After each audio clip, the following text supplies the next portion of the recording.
Bueller, are we there? Hey, we're there. All right, cool. We are live here as our players are getting set up for our best of 3 finals for our Middlin Showdown Content Creator Tournament.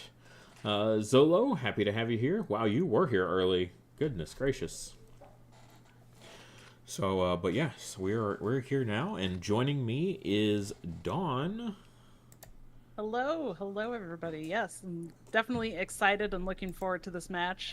These players have been playing for the last 3 weeks, competing against other players in their part of the bracket to decide who was going to go to the finals. So, in half the bracket, we had Simba take it down and move into our final game, and in a it sounded like a very intense week 3 match.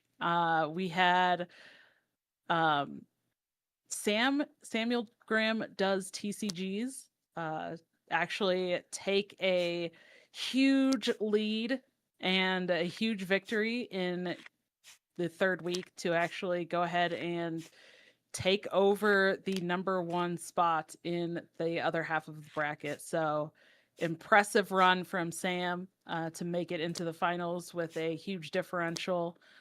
So congratulations to both of them on the finals. They are both here, and this is going to be a nutty game because not only are they playing a single best of 1, but they're actually playing a best of 3 this time around instead of just a best of 1 like they have the past 3 weeks. So that's going to be kind of intense, and I think we're going to see the sideboards used a little bit more potentially with this best of 3. Yes, definitely those sideboards I think are going to come up. I was literally already watching, I believe Simba was going into his sideboard because we're allowing them to go between games to also sideboard for this tournament, mainly because it was best of 1 format.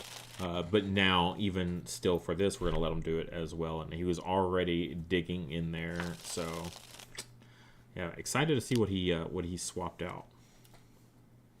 Yeah, so let's start by taking a look at the players' familiars and their fields. Looks like we have Samuel Graham playing the Chrism and Glacifly. And on the other side for Simba, the Chrism and Trossum. What do you think of these pairings here? It's interesting that they both have a Chrism. We're going to have kind of a rock golem showdown here, but definitely different angles and different play styles and completely different cards that they're going to include in their decks because of the Glacifly versus Trossum. Oh yes, Might paired with the Glacifly always feels pretty good because Might has all those powerful ally cards that are going to be boosting up the Glacifly, so allowing that him to throw that power into 2 different fields, being really powered up there, is going to be really valuable. But right across the pond, though, Trossum with Might is also a pretty good synergistic card because he's going to help get lots of bodies on field for you, so that way you can throw down your Unity Tactics and get a good, powerful Unity Tactics play. So both of these, just looking at the familiar combinations alone, makes total sense to me. And Chrism's just a real solid, no pun intended, familiar that you can include just to kind of it's like, I'm going to bring Might. What do I bring? I don't want to have to build around anything necessarily. Chrism's just kind of an easy take when you're just wanting into the Might style of cards. Yeah, absolutely. And it's really interesting as well, I think, in this matchup in particular, because we did do a Tamer Talk episode, our podcast, where we kind of broke down all of the decks and we went through the deck lists and we talked about the fact that these players were playing versus, different styles of decks in their respective half of the brackets. And it was interesting because I remember us talking about the fact that some of the players had Chrism, and then in some of the bracket there was a lot less Might and Chrisms, and people had brought other styles, and with their fields they had brought some lower value point fields. whereas a lot of the people playing Might and Chrism especially were bringing the kind of higher point value fields. So this is going to be a little bit more interesting to watch and see what the point values are, how fast these players are gaining victory points, and how close the margin is and differential is between their point victories because of those fields. Yes, absolutely. I've got both of them pulled up, both those deck profiles pulled up for you guys, so you can kind of follow along with us and see kind of the differences in them. I would say they're pretty, like, they're, of course, their might stuff is going to be a little bit overlappy there, but Simba's is very heavy into the tactics, and then Samuel's is a good balance of both there, but rumor mill has it, though, that Samuel might be swapping in those enchanted drafts and take flights into the deck. So curious to see if that actually does happen, and if we'll see them in any of these games today. So yeah, it should be a good time. And neither of them have any fields in their side decks either. So what we see there is what we have.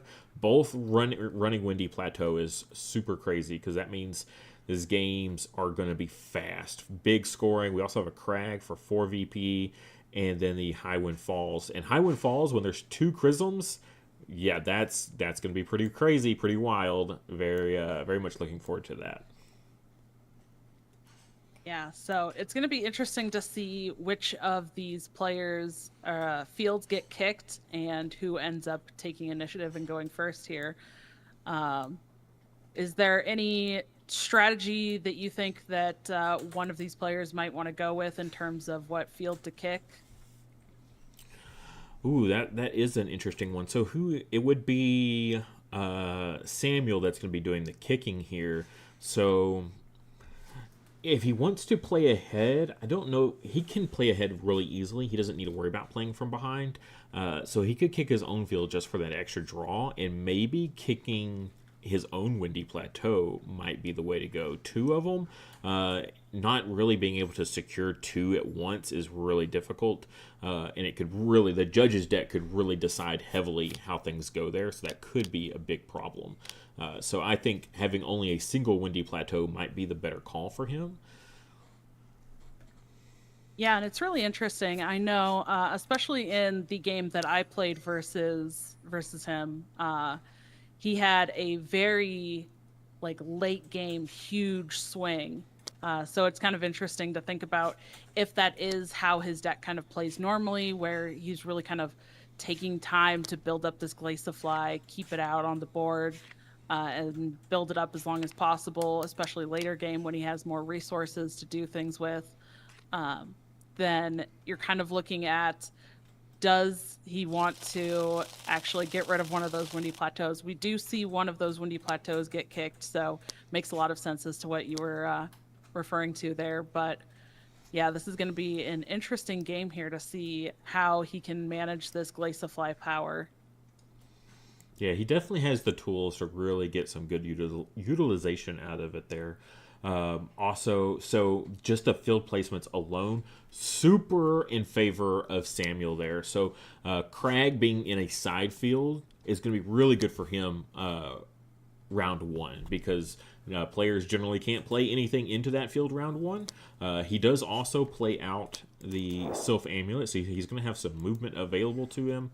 And we see the Lucky Hat on the other side there for some draw, which it makes sense because he's going second now, so he's not going to get that draw from going first, so he needs to make up for it with that Lucky Hat. So yeah, both players already off to a great start here, and I think the only thing, though, Field 2 having Highwind Fall, but then Field 3 being the Windy Plateau, where do you put your Chrism in this situation? Because usually with the Glaciafly, you want to have both your familiars together, because you need that power in that field that Glaciafly is in himself, because he's not going to have it there.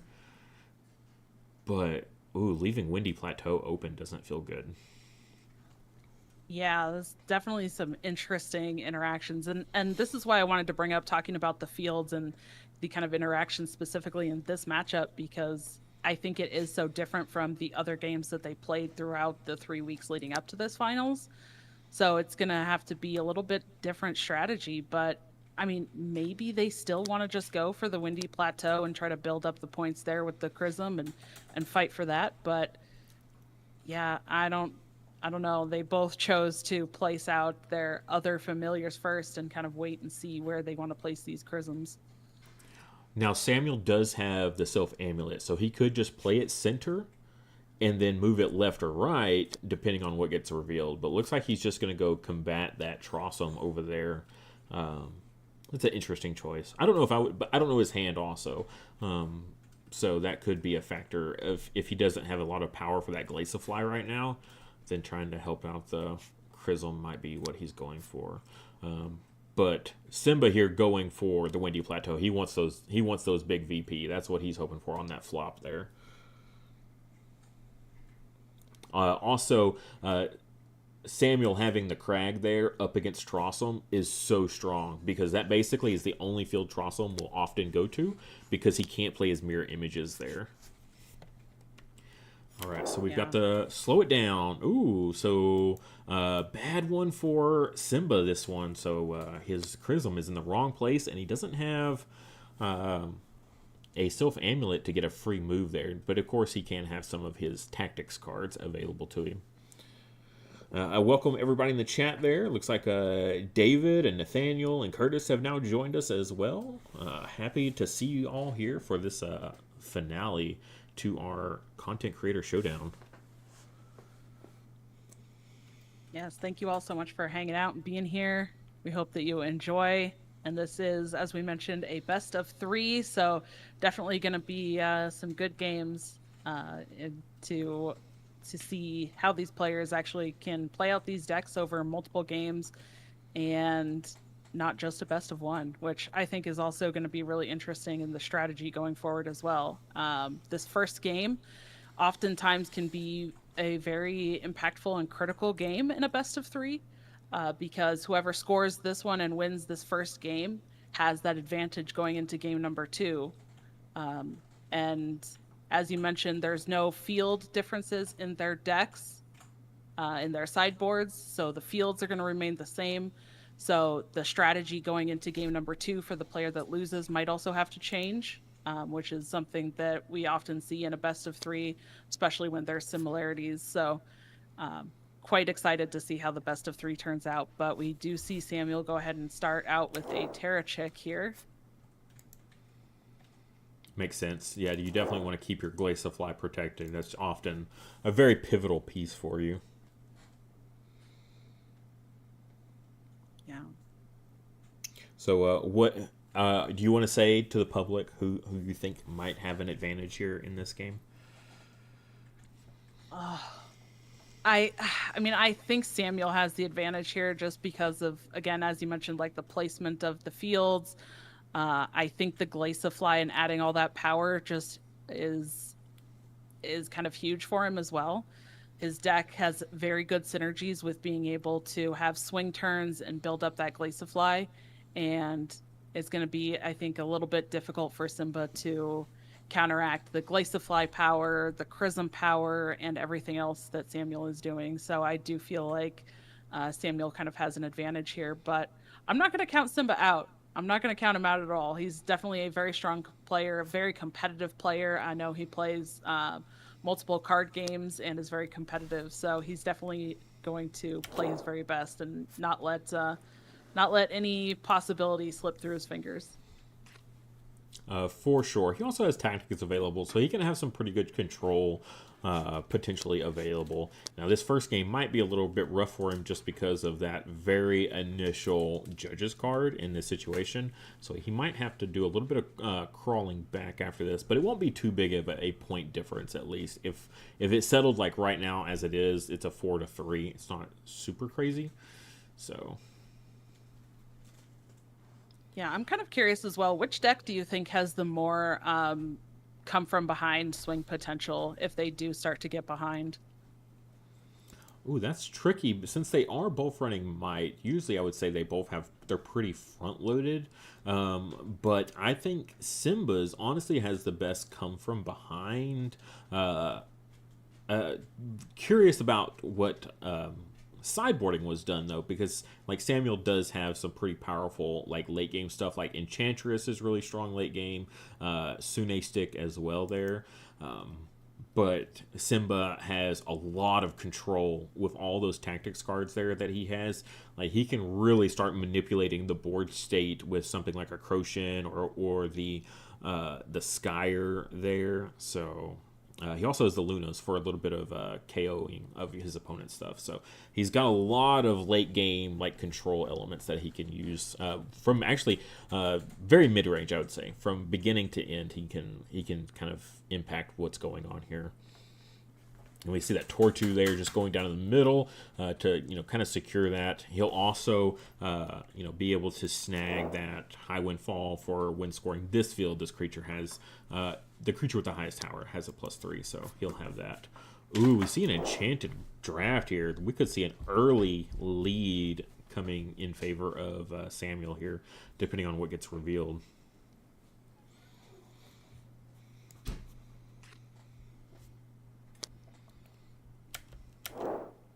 There's 1 power.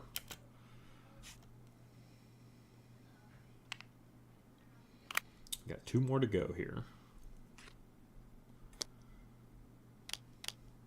Oh, we see another power here. Ooh, this is really good for the Glacial Fly. So it'll be really good for the long term. Oh my gosh.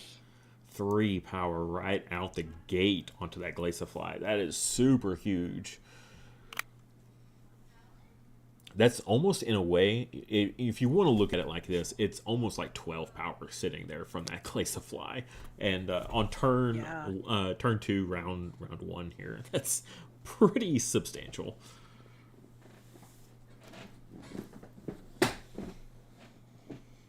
Oh, it's absolutely the title match, David. Absolutely.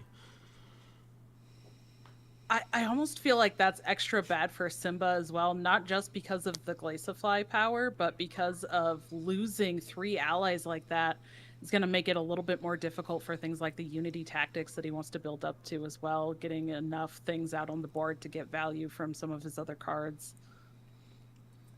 Oof. That's a spicy play right there. Moving the Glaciafly up to field 1 to throw hit 6 power over to field 2 in combination with that Terror Chick is going to put it at 8, which is going to tie the Tortu's 8 power because he's going to get that 3 from the High Windfall, which means no scoring that, which is huge because that just puts Samuel in a 4-point lead. I think you have to flip your inspiration here. If I was Simba, move your Chrism. Yeah, I feel like it doesn't necessarily feel the greatest to have to use that inspiration early on like this, but in terms of winning those fields, keeping that point differential close and trying not to, lose or tie any fields is really important. And the context of their hands is important as well. Unfortunately, we're not able to see their hands, so it's kind of just a see what happens as they play things. But man, if he doesn't use the inspiration yet, I mean, what is he going to be saving it for? Yes, I mean, because this is huge right now. Because, like we said, no one's scoring field 2, but if he moves the Chrism to field 1, he just wins field 1, and then he's the one that gets the 4 VP lead. So I think you absolutely go for it right here. Moving the Chrism to field 1 just seems to make the most sense to me. Yeah, David. So no one wins field 2 because the Glaciafly here is going to be throwing at 6 power here in combination with the Terror Chick, putting him to 8. The Tortu has 5, which means he will win the High Windfall for having the highest power creature and get an extra +3. So they're both going to have 8 power in the middle field when it comes to scoring. So that's why I said if you move the Chrism to field 1, then you will at least win field 1 and take that 4. Oh, but he's just going to pass instead. Going to save it. That's a bold choice, Cotton. We'll see if it pays off. Yeah, but there is value in potentially going first, again, depending on what his hand looks like for next round. Going first could be crucial for his game plan.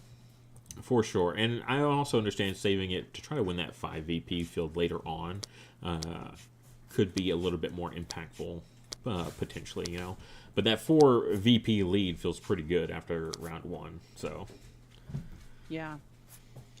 There also is the double Shaper Magic in Simba's deck as well. So using Shaper Magic in combination with the Inspiration to shift fields around and then move something into a field to take that over, or vice versa, move something into a field and then switch the fields around, could be something that Simba wants to plan for as well. Yes, absolutely. And him having that tame creature there in the form of Tortu, looks like he is skipping out on resource phase there, though. Judge needs to jump in there on that one. So, let's see. I think, what resources would we really like to see here? I think Simba really needs to get Alistair's Guide in play for that Tortu to be able to shift it around. But he is getting hit with that Glaciafly. You may reset an ally in this field, so it's going to lose its block.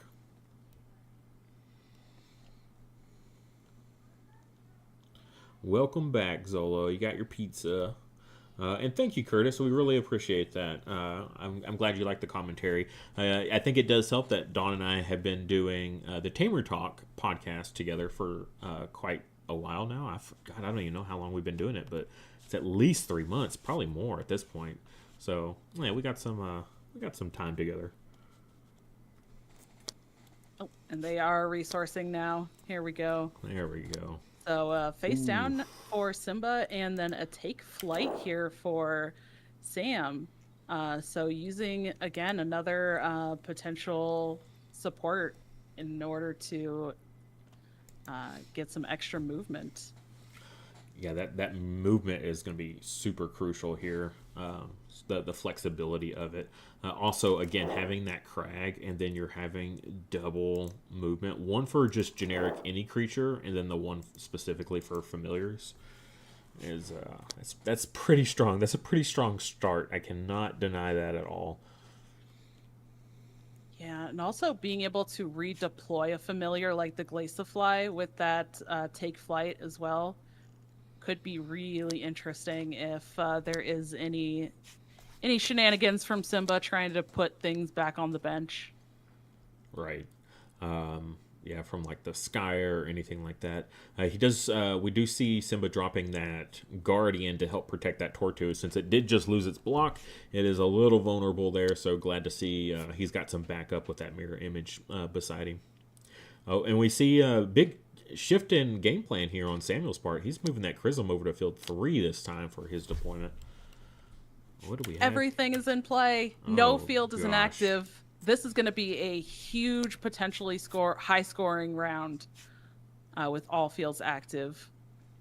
Yeah, this is... Oh, that Glaciafly is about to put in some work in this round. This could be huge. Yeah, it is. And also with Samuel already having the lead and having power on the Glaciafly, what kind of actions or cards do you think Simba's looking to play here, trying to get himself in a better position? Honestly, it's really hard. Like, you really want to move that Glaciafly off, but it's sitting behind the Terror Chick with that Guardian, so which was played last round, so no Adult even is going to be able to deal with it. So that's going to be super tough. And he doesn't have any kind of might see a Shaper Magic potentially here. Could be pretty powerful. Oh, we see another Enchanted Draft. Oh gosh, here we go again. What do we got? Another power. Nothing on that one. And another power. Skyer. Oh, losing the Skyer. That feels so bad. Yeah. That's just gone for the rest of the game now. Ouch. And then 2 more power on that Glaciafly. Is that what we're about to see? Yep, there it goes. Yeah. Gosh. I mean, if you're in Sam's spot, how can you not put that 2 power on the Glaciafly? Oh, 100%. Like, Chrism's already pretty beastly at this point, so he's just kind of chilling out. That Glaciafly, though, is throwing, what is that? 8 power in each field, so 16 power at this point that he's throwing. around the board.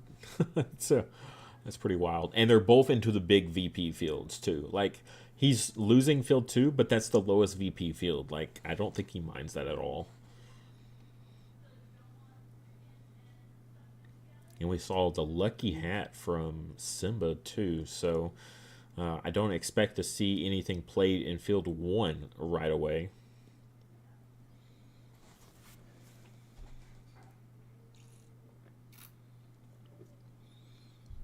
Yeah, and I'm just looking here at the deck list again. So even just from the Enchanted Draft discarding, we've now seen an Airing, a Sparalt, and that Ballast Whistle. So all of those were in Simba's sideboard in that side deck. So lots of cards got switched out. I'd be curious to know which cards got taken out of the deck in order to put those in. Uh, and always kind of curious if that would make a difference in how this game is playing out so far. But man, Yeah, the potential for Simba to come back is still there. oh, another Okay. sideboarded card right there. Yeah. Oh, yeah. What do you get rid of here? Okay, he's going for the general generic movement. Makes sense if you're not Yeah. planning to remove those familiars because they're really hard to get rid of right now. That block on the Chrism and then the Guardian protecting the Glaciafly there. So Take Flight does lose a little bit of its value in this situation. So yeah, I think probably the best call there. That is a lot of side deck Yeah. cards from both sides. We've seen the Take Flight on Samuel as well as both Enchanted Drafts used. So yeah, that's a Yeah. lot of they both went heavy on the sideboard, big time. Yeah, and I think the Sparrow play and going for the flipping that Sylph Amulet from Simba's side, there's also the consideration that, as you said, it's not only is the Guardian with the Terrachik blocking that Glaciafly, but also we just saw one of the Skyers get discarded, so it's even harder to pull that off and put that back. And there is the restriction on Take Flight that you have to use that to play a Tamer card specifically to get that movement. So it does mean that it limits Samuel's plays a little bit in terms of if he can actually get that movement or not. Yeah, that is a great point. It is a lot more restrictive, and yeah, it's only for familiars also. So, Yeah. but it can go anywhere though. That's also pretty major because you could jump from field 3 to all the way to field 1 with it. Yeah. So a bit of a slow move here, just dropping that Pengost here. I say slow; it has speed, so I guess it's not that slow. But it is just a 1-cost ally here. Throwing 2 special attacks into the deck for later. So not like a huge like big swing of a play there, but it does bring him closer to potentially winning this field because right now he's got both the side fields in a really good position.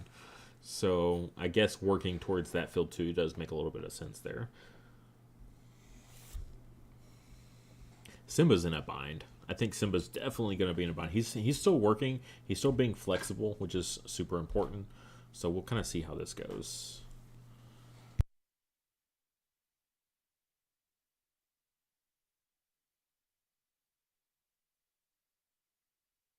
I'm very curious. I know we don't have the insider info, but man, just looking at these deck lists, like and how heavily they sideboarded, I'm so curious on what cards got removed, and how they decided which cards to take out because there are some cards like the Unity Tactics that maybe Simba decides could only maybe he switched out one of those and goes down to 1 instead of 2 in the deck. Maybe take some of the higher cost stuff like the Lunos out or the Turpians, but also could have a big swing with something like the Turpian if he's in a good position. But if he thinks that he's going to be playing from behind, maybe that's what he took out of his deck. And another sideboarded card here. This was a one of in Samuel's sideboard here. So seeing that come in also now is just the wildest thing that we've seen so many. Looks like he did pick a Tame, so he gained a VP, and now he's going to get that Seek 2. So yeah, he's just like further increasing the lead here while also setting up his hand. His hand was getting pretty slim, so that seek actually is more than the VP gain. It probably that seek is what he needed the most because he needed some draw somehow, some way.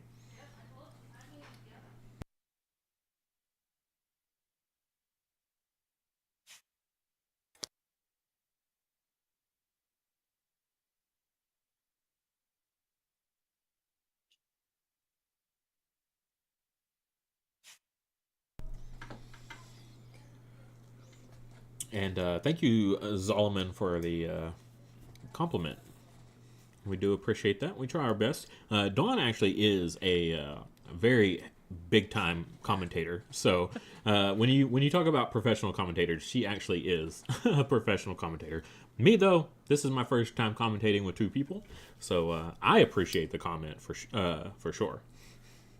Compliment of the from the comment. Yeah. See, I'm totally a professional. I can words really good. Hey, words are hard sometimes, and that's okay. We all stumble over our words sometimes. It happens, especially when you're live, so don't worry about it. It happens. But yes, thank you so much, everybody.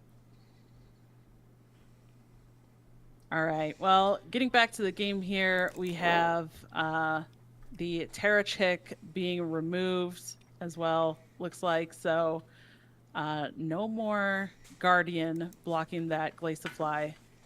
But how much do you think that's going to impact things here? Honestly, if the Skyer is in hand, the second copy, I think you like windmill slam that sucker down right now while there is no Guardian. Like I would not even hesitate. Like that would be my instant play in this situation because that would be huge. If he, yes, a Skyer right now because Samuel is played out of resources. So, and he doesn't have anything like a Lucky Hat because he's not playing Tactics. So playing any additional cards is going to be really difficult. Removing that Glaciafly right this instance would be like catastrophic for Samuel. Yeah. And that is one downside to the Glaciafly, I feel like, is that you have to put so much of your strategy and your plan into building that Glaciafly. And if it gets removed, it kind of makes your entire plan just kind of crumble to the floor.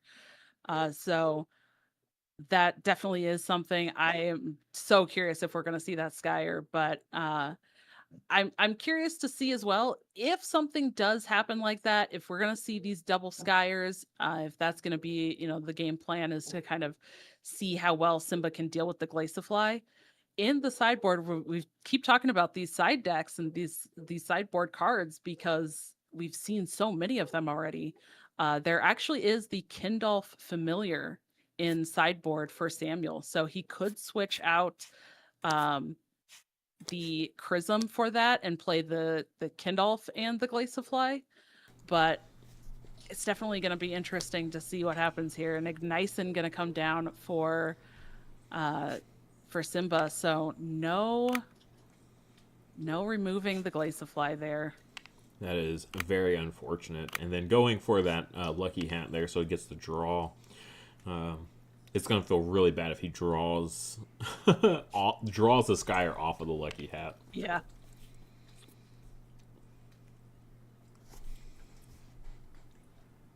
And then Samuel just passing here, so he feels pretty comfortable where he's at. I mean, I don't blame him. I would feel pretty comfortable there as well. Throwing 8 power into both side fields is a pretty good spot. Like, basically, he's got 2 Chrisms chilling over in field 3.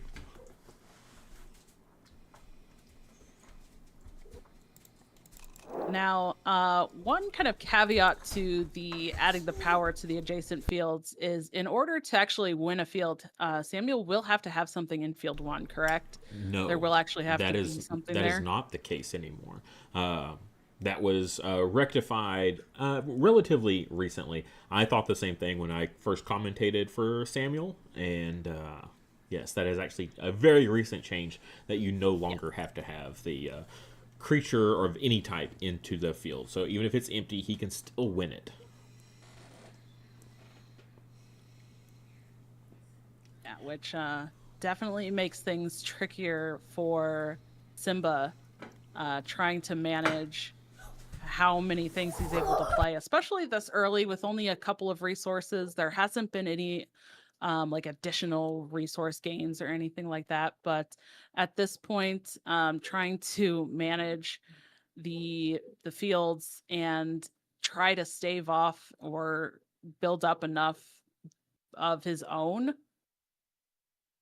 power levels in those fields is crazy. Still has the inspiration, but I don't see him wanting to use the inspiration on something small to move into one of those fields at this point. It's going to have to be something like the Chrism to try to go for a field. But right now, it looks like Simba is really trying to fight for that field 3, try to get as many VP as possible. But I don't know if he can win more than one field at this point. Yeah, I would just go for the bigger one. Like you're already, I don't know, because you'd be giving up field 2 to win field 3 if you flip your inspiration, Yeah.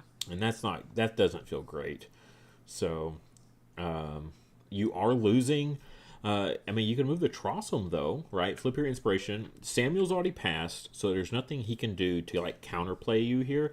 Move the Trossum to field 3, and then you win field 2 and field 3. Yeah. Like he's already losing field 1. The Glaciafly is at 8 power, beating out your 6 power Trossum. So go ahead and just get the Trossum out of there and go win you some 5 VP down there in the 3-pointer. Or in the 3 field.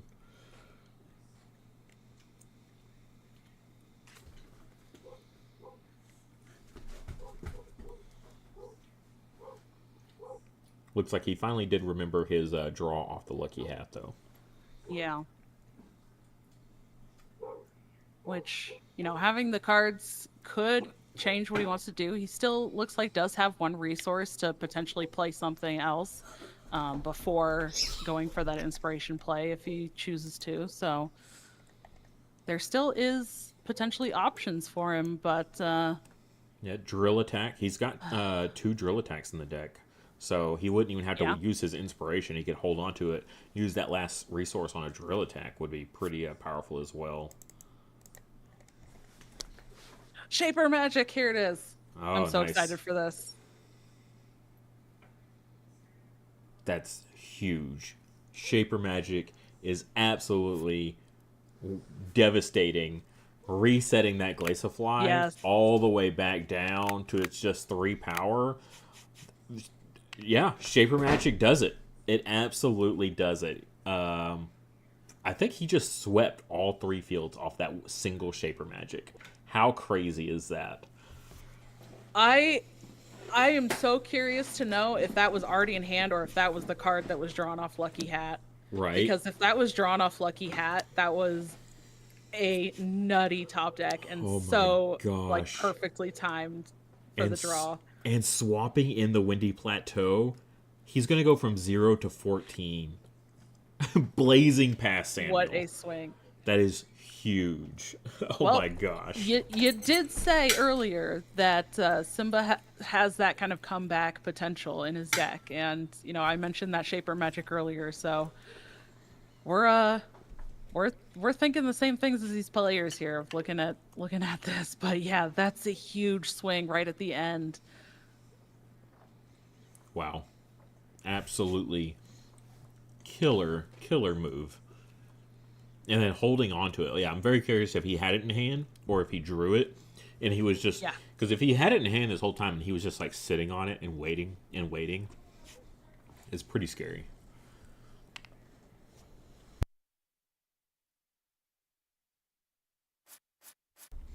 But yeah, that's what Simba's deck does. It has that control element. It's got the flexibility. That's one of the things that Tactics does best, right? Is its adaptability. It might not have the strongest creatures or some of the most powerful abilities, but it's got the flexibility that is hard to come by in those other styles. So yeah, and that resetting and double Shaper Magic, double Skyer to deal with that Glaciafly could actually maybe that means Simba is in a little bit better of a position in this matchup than I thought, or it's closer than I thought, because of that. Yeah, the reset. I mean, that was several rounds. I mean, multiple rounds, multiple cards spent on that Glacial Fly to get it powered up like that. Two enchanted drafts. Oh, and he plays out another Sylph Amulet to make up for the one that just got hit with the Sparalt. Oof.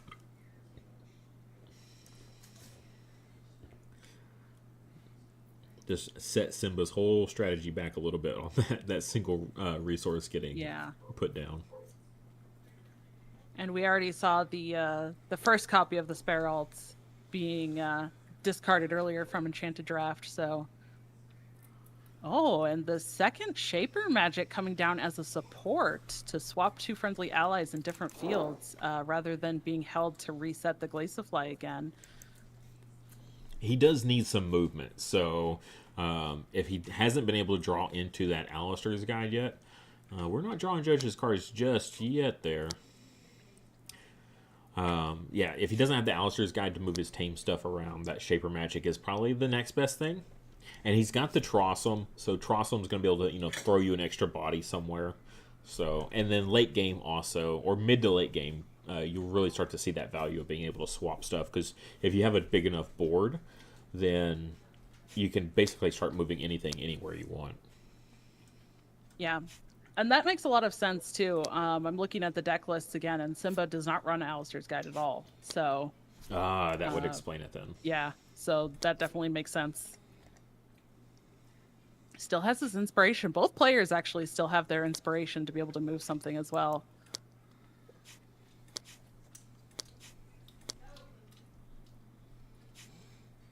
All right, where are we playing at this round? Oh, another. Your call. Player for initiative chooses which field is inactive. That is Samuel right now. Ooh, what do you turn off in this situation? That's tough. I think I go for field 2. It's big, and you've only got 3 power there versus your opponent's 8. Yeah, I think I would turn off field 2. And you've got the movement as well. Like, you can slide stuff over into the crag pretty easily, whereas Simba cannot. So, yep, and looks like he sees that same line as well.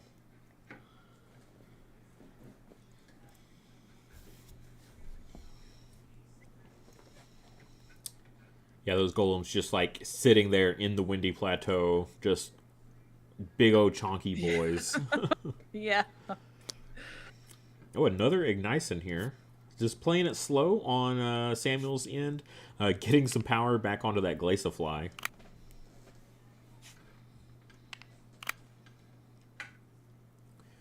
I'm curious to see what he's going to use the Sylph Amulet on. Like, he's going to be holding it for a little bit, I imagine, so...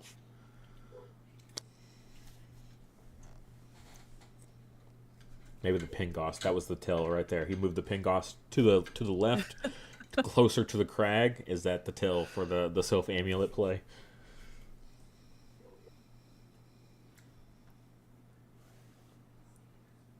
I mean, it would be enough to win that field as is. So with the Pingost 3 power alone, with the 4 of the Glaciofly, would beat out that 6 on the Trossum. So.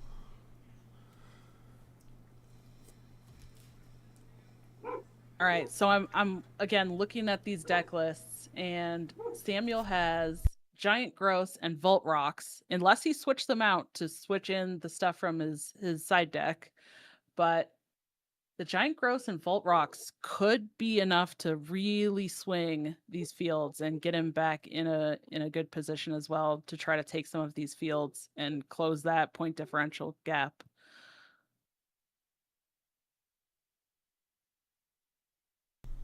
Absolutely. Yeah, that would be a very powerful. A giant growth right now from Samuel would be huge. Gaining 9 points where he's at 5 would literally tie it back up if that's how it played out. And I think with him kind of going in on the Glaciofly and not switch, like kind of really building his whole deck around Glaciofly, going in on that power level, keeping the Chrism, not switching in the Kindolf. I feel like he probably didn't take out things like the Volt Rock and Giant Growth. He wants to keep those to buff up that Glaciafly. So I would expect to see those at some point. Both players have 6 cards in hand, so pretty healthy hand size. Crochet is not a bad play here. The question is, what do you move, though? I feel like I would want to move the Tortu, but Spiral's pretty close. It's a close second. And to unclog that field, that makes sense. Yeah. Yeah, those mirror images make things a little bit awkward. And the combination of the Griffin's Crag with those mirror images that you mentioned earlier, you can't move those. So, trying to actually move something cheaper, smaller into that field where they can't be played is a way to kind of sneak some stuff in there.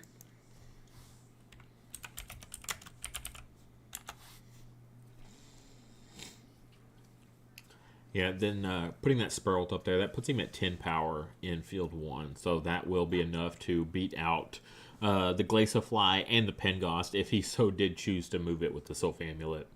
So now Samuel's going to have to work a little bit harder.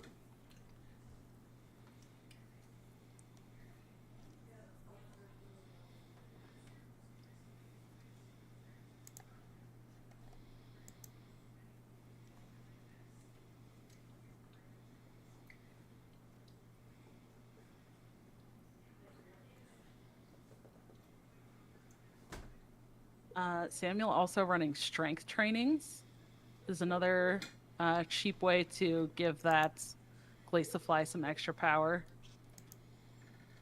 Or give something Guardian.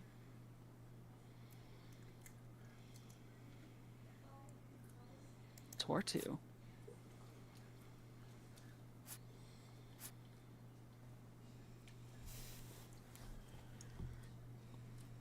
And then you slide it on up. Yep, there you go. That's a little bit better. So what's that put you at 9 power there? You're still 1 power short, though, of being able to win that field. But he could very easily be holding on to... Well, let's see if he actually has it. Before I speak too loudly here. Speak it into existence. Strength training. He does have it. So strength training onto the Glaciafly right now would be very powerful. Yep. And just holding it so you don't give it away, right? You don't give away what you're doing.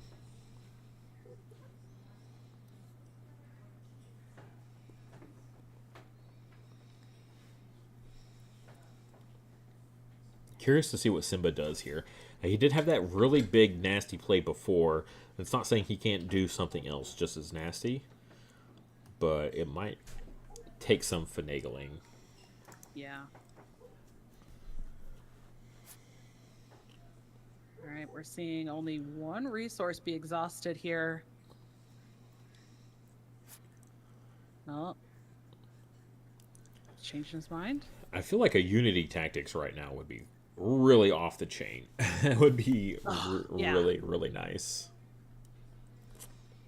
Just give all your allies block, give them all +2 power, and then just gain yourself some VP. Like you're already in the lead by a good amount. I mean, also that Skyer still, isn't there still a second Skyer that we haven't seen that could be, coming out? But if he wants to slow play it a little bit and wait for Sam to put more power onto the Glaciafly and then drop the Skyer, he might be deciding what he wants to play that's cheap to kind of slow roll the turn a little bit. Certainly. And, man, his fields are filling up, though, very quickly. Yeah. So I feel like I would probably want to play something that's not an ally in this situation. Just because, aside from the inspiration, he can swap with the Shaper Magic, but just to straight up move something up into the crag to help balance your fields out is a big challenge right now. So, yeah, I think I would just want to go with a Tamer card in this instance. Yeah, and, again, referencing these deck lists, there's not a lot. There's not a lot of Tamer cards for Simba. There's the drill attack still that we haven't seen. Again, they could have gotten swapped out of the deck with the stuff that came in the sideboard. And even considering the side deck stuff, the ballast whistle was already removed with one of those enchanted drafts earlier. So Unity Tactics would be the only other one. Everything else is allies. Always saying 3. It could be a Turpian as well, because I think he'd be winning all 3 fields with Yeah. the Turpian. It is. There it is. Yep. Whoosh. That's a pretty big swing right there. And yeah, and it's 3 costs, so you don't have to worry about the Crag not being able to play it there. Yeah, there's a fantastic time to play that. Oh my gosh. 1. I'm pretty sure he's winning all 3. Just doing some quick maths there. Field 3 is close, but it's not the scoring phase, so Glaciafly's power isn't being applied. And that's the big crucial part, of course. So he's winning Field 3 by 1 currently.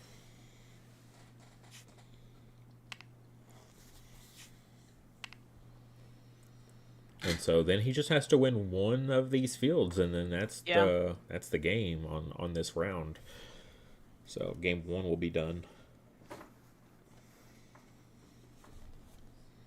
Yeah, and with only one resource left, one resource and still the inspiration to use, I suppose, for Samuel, does limit his options quite a bit.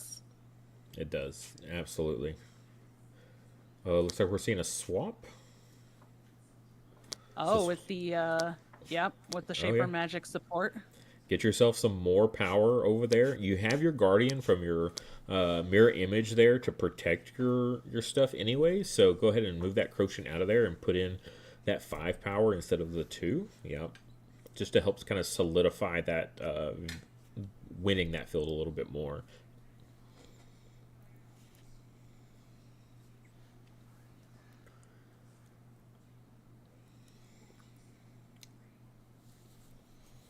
Yeah.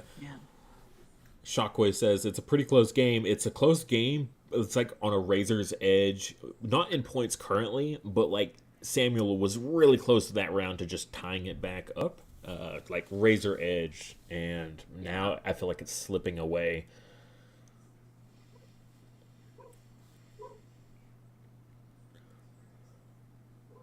Can't really think. I mean, he has his inspiration, but what do you move? You move the Pengost up? Is that even enough? That's 8 plus 4, 12 versus... No, not with that Turpian there now. No, it's 15. Yeah, it's still not enough.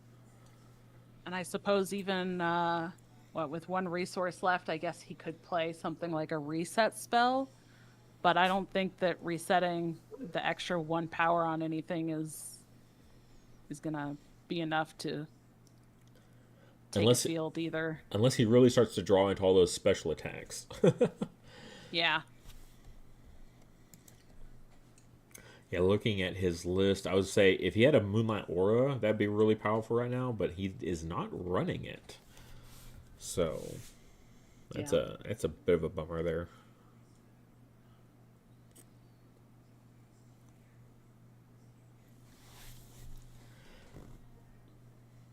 Can't figure out what he might have swapped out. I'm thinking the Shorafin and the Enchantress Samuel pulled out, because he doesn't have a whole lot of like ramp in the sense of like the resources, like building up his resources to really capitalize on the Enchantress all that much. So I could see that being pulled out.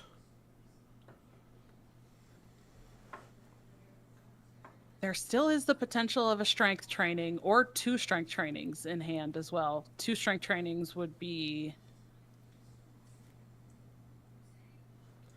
Would that be enough to tie or win? What did he play off of that? The Terra Chick. Oh, the Terra Chick. I see it. Okay. And then he gave the Glaciafly block. Because, yeah, the Glaciafly is just chilling out there, flapping in the wind. Yeah. And this is why I'm wondering if he potentially has, like, double strength training. And he's trying to protect this now. And he's going to go in on it. But there also is the fact that Simba's exhausted all of his resources. So definitely not looking like Simba can play a whole lot either. Right, and he's already used his second lucky hat that he didn't resource, so that's out of the Yeah. question. So yeah, it doesn't really. I don't think there's really anything he can do aside from debating his inspiration. But like Hmm. you're already in a really good position, and then moving something out of the dead field in field two. But those are only 2 power. Like, are you really gonna burn your inspiration just to add 2 power and clog one of those fields? Because I guess he's gonna go for it. Oh, he's just going on the. Oh, Oh, he knows he just needs to win one field. He's not worried about winning yeah. both fields. He's like, I'm just gonna go He's just all securing in. it. Yeah, Yeah. and then locking it down. Yeah, because like I said, I think the like potential of double strength training could put those fields a lot closer than Simba's comfortable with.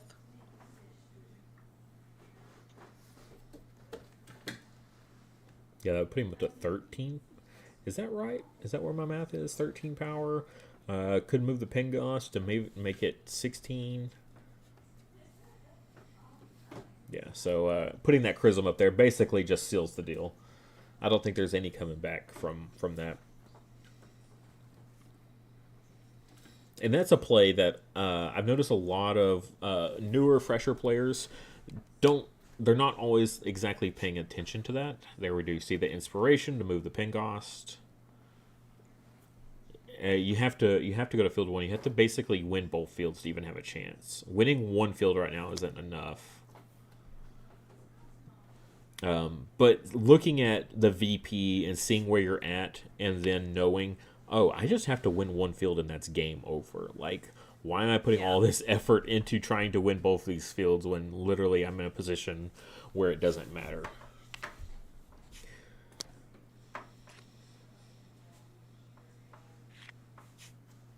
And yep, there it is. So yep, flips over the token to put him at plus 20 there. So that's why he's starting back over. And that'll do it. That will be game one goes to Simba here. So yeah, so far I've been pretty accurate in my guesstimate here. More so though, I was thinking about for anybody that goes back and watches both their content from their point of view later on, Simba's commentary is very very vibrant and energetic. So I could that's what I really based it on. It wasn't on the skill because they're both very skillful. Both decks are really pretty dead even in what they're trying to do. Like both are built very well. It literally just came down to I just Simba's energy is very infectious, and that was what I based mine guesstimate off of.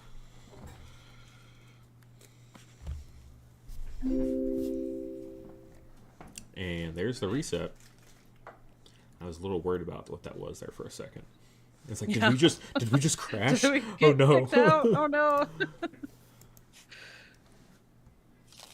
Nope, just resetting the table so they can go into game number 2. So now this is interesting because now we get into, again, we talked a little bit about it, but I love talking about kind of the strategy and the next level and the mindset of players when they are in positions like this.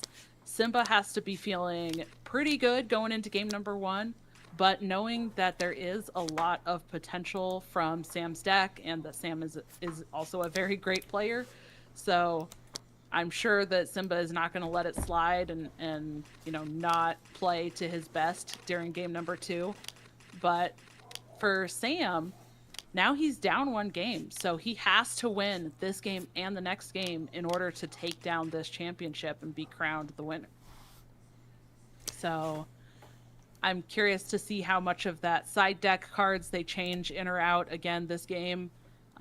If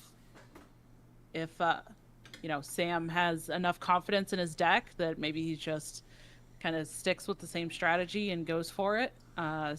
Maybe hopes for better draws.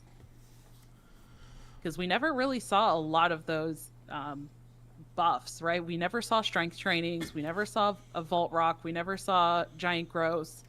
So I'm really curious to see what kind of happens in this game number 2 and how these players kind of navigate this in the positions that they're in. Yeah, absolutely. And Mulligan is it gets even more crucial, right? Because now that you're down a game for Samuel, uh, Mulligan it gets even harder. You can't necessarily take. This is an okay hand. Like you're at that position where like I really need a high roll on my hand here, so maybe I should Mulligan just to try to get something better because I'm down a game. And then Simba, on the contrary, can take it slow. He's like, okay, this is an okay hand. This is playable. I'm gonna keep it. I'm up a game. It feels like a safe play, so you don't have to worry about mulliganing into a potential bad hand if your first hand is just decent.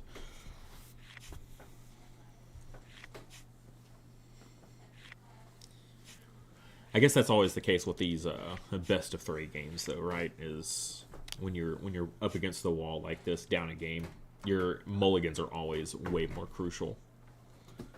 Yeah.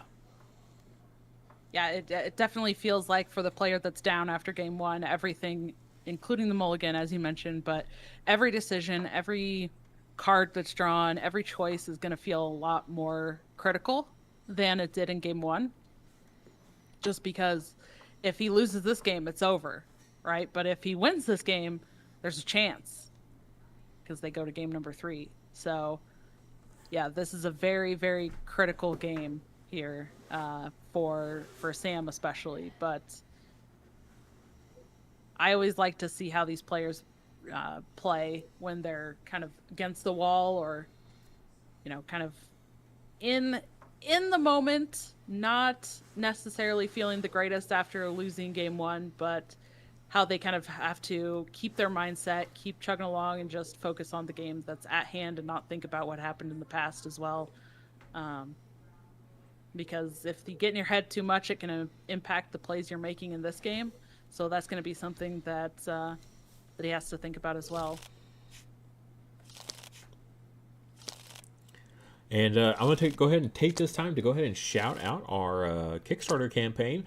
We're still ever just kind of chugging forward. We're still in need of more player backers, though. So at least grabbing that starter set will get you, you and your friends. You can go ahead and start playing your games there because even the starter set is for 2 players. It's 2 fully built decks that you can use right out the gate there. So if you got a friend that might want to get into the game, try to send them our way as well. Try to talk them into it. Come on, use your charm. I know you have it. I know you all have it because I've talked to most of you, at least in chat here on these live streams. So I have faith that you guys can bring us in some more people. Find your friends. Get them to come back this game with us. So go ahead and throw it up on screen for you guys right quick. We're at 37 backers there, 5,500, but we are still needing more players here. We're almost to our first stretch goal at 6,000, so I'm really excited for that. Mainly, I'm excited to see what the next stretch goal is, right? Because I always love stretch goal reveals. Yeah, and just a reminder as well for anybody that has already backed, we do have that referral incentive as well. So if you bring somebody in as a backer, after the campaign finishes, there's a survey that goes out to everybody that will have information that they need to fill in on their address and all of that to get their product. And there will be a spot to put in that you were the one that referred them to the campaign, and you will get that extra foil alternate art pack for every backer that you refer. Yeah, that's absolutely bananas. I know of all the TCGs I played over the years, like if there was an opportunity to get a booster pack that was just like, yeah, it's completely filled. It's only 3 cards, but it's filled with all alternate arts. I'd be jumping over the moon to get as many of those as I could. All right, so we're seeing the same thing we saw in the previous game. Samuel is going to kick his own Windy Plateau here to get that extra draw to go first. Also helps, again, with that board control, not trying to... Oof, very, very similar to the last time. We're seeing that high wind fall in the middle yet again. So I'm sure Samuel likes to see that the lowest VP field is in the middle where his Glaciafly is going to be chilling. Yeah, definitely a good setup there for that Glaciafly, trying to maximize the victory points. that can be gained from the fields 1 and 3. And unlike the first game, however, Samuel not starting with a support for a resource, can actually just resource something face down. Oof. Don't like to see that. Curious if Simba's going to have anything better for us.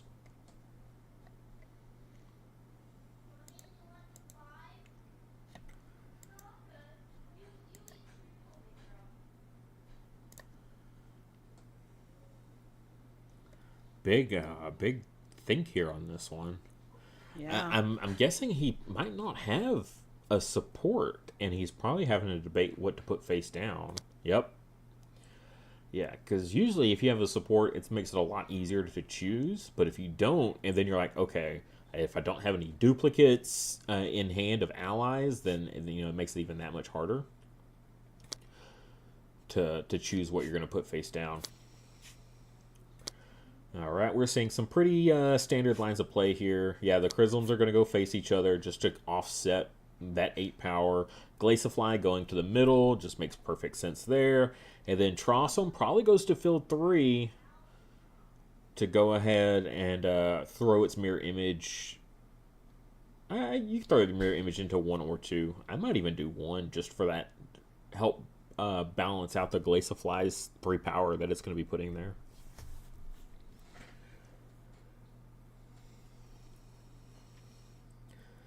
Yeah, that could really be the decision here, is where that Trossum wants to go and where the mirror image wants to go. Again, the context of their hands could be impacting this decision of where they want to put stuff as well. He could also put the mirror image in 2, because when scoring, that Glaciafly is a 0. So currently, field 2, there is nobody there. So, but yeah, Trossum in field 3, 100% is the move, because you can't play your mirror image there, and you don't want to just leave that field hanging. All right, and we do see the field 2 play for that mirror image. All right, where are we playing this round? Let's see that judge's deck. Good, shuffled.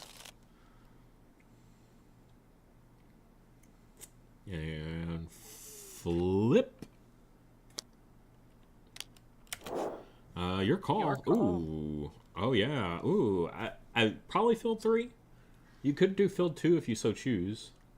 But field 3 is hard to, unless he's got a lot of power up in hand. If he has power up in hand, 100% turn off field 2 and go win yourself field 3 and field 1. Like a couple strength trainings or that giant growth. Oh. Yep. All right. So field 2 inactive for this first round. I want to see the power up stuff here that we didn't get to see in game number 1. Yeah, I can only think if he turned off field 2, he's got to have some power ups in hand. Otherwise, field 3 would have absolutely been the one he turned off, because you can't play anything there because it's round 1. All right, there's some Trap right off the bat. Oh my gosh! Ooh, that's both Shaper Magics and 3 VP. Oh my gosh! No power though for the Glaciafly, which is pretty big. Yeah, but 3 VP I think is pretty nice. Both Shaper Magics and a Lucky Hat as well. That's also 3 supports that could have been used for Simba out. Oh my gosh. That was kind of huge. That was, yeah. That was 3 copies of his 4 copies of supports. Because he only has the Lucky Hat and the Shaper Magic, each 2 copies. And that was just 3 of them gone. Wow. Well, it looks like we might be seeing a game 3. That was pretty powerful. Yeah, that was an incredible start. Just an Ignition here, just slow rolling it on Simba's part. I feel like Ignition's always one of those cards that just like as the game progresses, just feels like a good steady. I don't want to overcommit kind of play. Oh, there's the strength training. So he's going to get that power one way or another. Yep. That strength training, we didn't get to see game number one. Already, this game feels like it is going much more smoothly for Sam. These are the kind of plays and the kind of things that he wants to be seeing. So I feel like he's in a pretty good spot here. Yeah, because now he's got 5 power up there with that Chrism, which is going to beat out the 3 extra that Simba's currently got. Now, he does have 1 resource left. He can still do something to make something work here.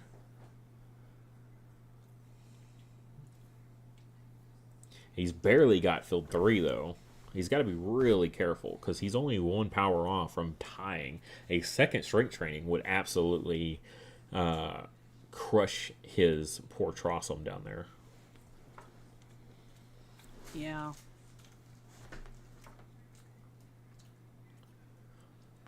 I'm curious if we'll see another enchanted draft. I don't think we will, since we already he played the strength training instead. I feel like he would have probably played the second enchanted draft first. Or maybe he's saving the resource for something else. I don't know what it could be, though. No Terrachik. Terrachik would have been really, really important right now.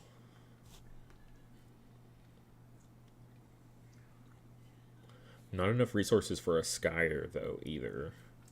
And we know one Lucky Hat is gone, and he didn't resource one, so I don't think he's got one in hand.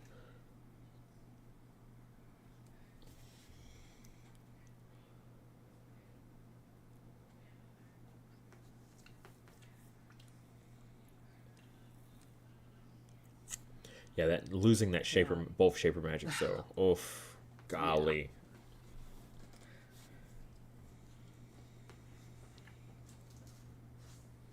At least he didn't lose a Skyer this time.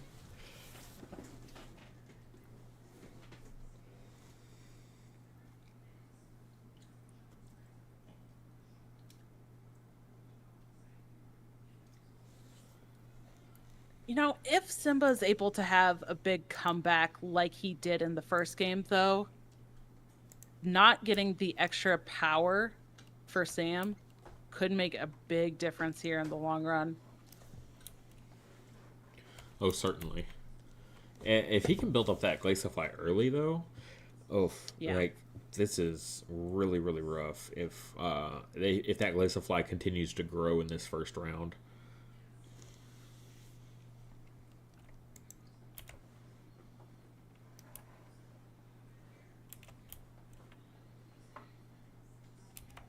I'm also really curious to see how these players use their inspirations this game. If there's a lot more like using the inspirations earlier than they did last game, because both players used it really late last game. Oh yeah, for sure. That usually is kind of how I like to do it, is to wait when possible.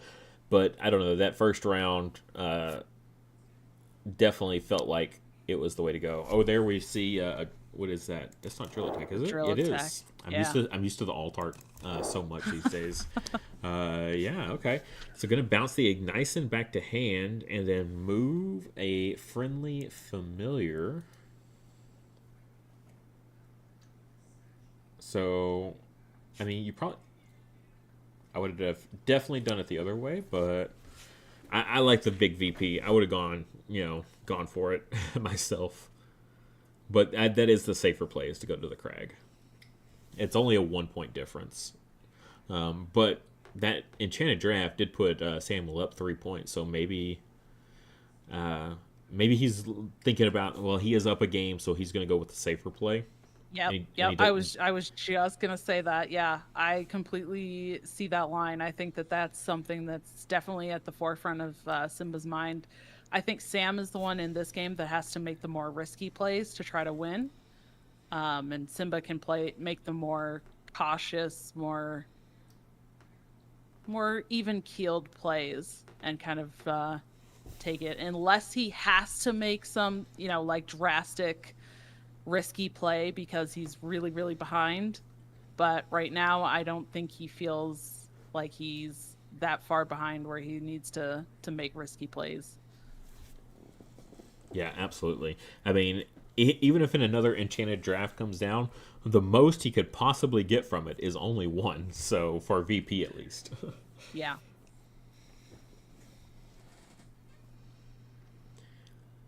So he's got one resource left. Very curious. What does he do now? He's got to do something, I would imagine. He's in a good position relatively, though. He's got that field 1 lockdown, which is really important. You're not going to be able to do anything about that field 3 at this point, so might as well just play something that's just going to benefit next round. The inspiration. Okay. I mean, yeah, field 1 is unguarded, so your Glaciafly can go ahead and win it. And he's still not enough, though. Like, he still needs more power there, even with his Chrism. It'd be hilarious if Simba used his inspiration then to move the Chrism back to field 1. Yeah, it's such an odd play, though, because he was only at 13 power doing that. So it's not enough to actually win the Crag. Like, he's still 2 behind, unless, of course, he's still sitting on those power-ups. Could be. He could also have a Pengost that adds another 3. Well, he can't play the Pengost, though, because it's Crag. Oh, yeah. No, that's right. So maybe Simba's just debating. Self-amulet. Yeah, he doesn't have the self-amulet to move this time. So, I mean, Simba could just pass here. It's a little scary, though, because, like, it doesn't take much. But yeah. I can't think of anything that Samuel could play that would be really, really crazy. Like, the strength training just ties, right? That doesn't do anything else. Okay, there it is. We do see the inspiration to move the Chrism back. I do think that is the play, though. Like you're talking about, the safer play, just to go ahead and swap it right back.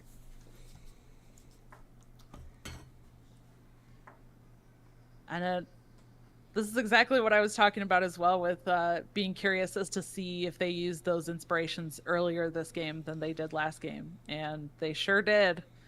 They sure did. Yeah, the flexibility there. Like, yeah, that's good on them to be a flexible player, not just, like, sticking to one strategy even when it's not working out. Like, that's, like, one of the worst. Yeah. Oh, my gosh. Oh, what a fake out. Siltsune, you may move or deploy a friendly familiar to this field. So he can just move the Chrism right back up there now. Man, these Chrisms are getting their workouts in today. Gosh. Absolutely hilarious. Now, Oh. I mean, you don't move the Glaciafly. What? Is he choosing not to?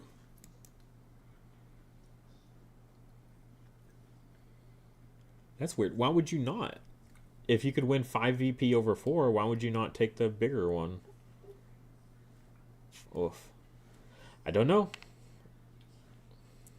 Oh, is it? It's not enough, right? Yeah, it's only 7 power.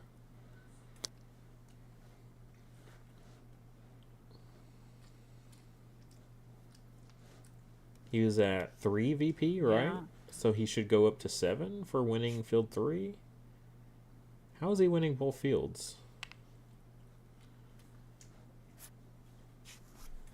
Is he thinking high win fall? Because high win fall says only when scoring this field, he gets the plus power. Could you go double check with Chris on that? Yeah.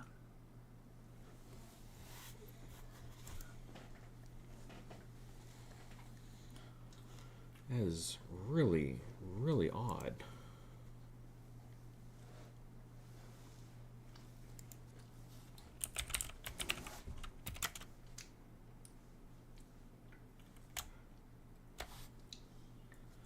Oh, okay. There was an errata on high wind fall.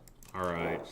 When it's not when scoring this field anymore, it's during scoring, the creature with the highest power gets +3. That's crazy. That means the Glaciafly is always going to be like when High Wind Fall is in the middle. That is wildly good for Samuel in this situation. So this is the outdated version of the card.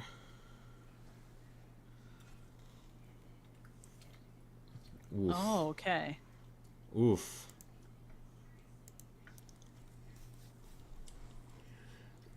That is so scary. Were they playing that in that first game like that? I don't know if they were. Unless it was just missed, or maybe it was and I just didn't realize it. But yeah, because that means the Glaciafly is just chilling at 6 power. Now, granted, that Tortu was there on Simba's side pretty much the whole game, just about. Yeah. But yeah, that means, yeah, the Glaciafly is throwing 8 power in each field. Yikes. How is there a mirror image in the Crag?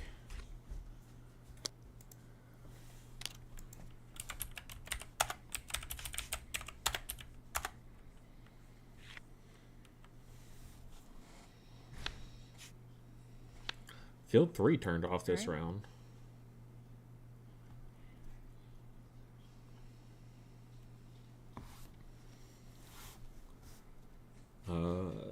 Might be resolving this mirror image issue here. Yeah, showing that Crag, 2 or less allied cards cannot be played in this field. And Trossum specifically says play 1 mirror image token. So, cannot be played into the Crag. Okay, so which is going to be moved into field 2 as if it were played there in field 2. Yep. Yeah, that's why I was saying the Trossum's pretty much locked into playing into the Crag pretty much the whole game unless you put the Chrism there. But you really want to put the Chrism into the Windy Plateau because that's the big field.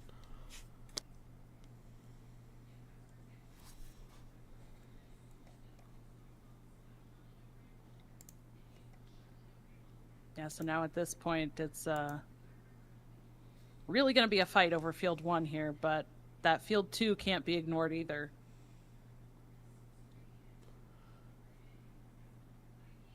Yeah, a turning off field 1 right now would have been real primo. Yeah. Unfortunately, though, it is field 3, but which is a good call on both players' deployment this time around. Yeah. Yeah, it definitely worked out for them in that regard.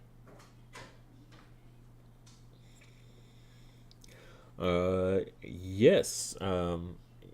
Crag is only for basically you can only play 3 cost and higher there. But that's not to say there can't be a future field that has not been revealed that is only 2 cost or less can be played in this field. So just, be on the lookout for future reveals.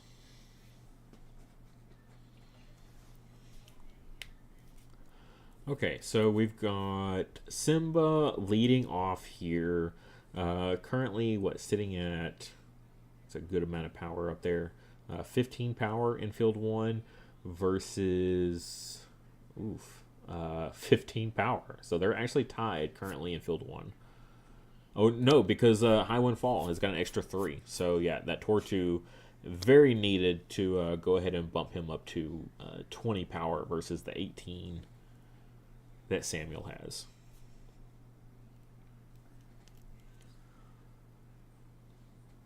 This could be a good opportunity for a giant growth here.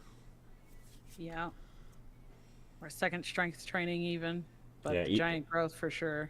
Yeah, strength training by itself. I mean, and it's not the Crag, so you can play, your own bodies in there very easily as well.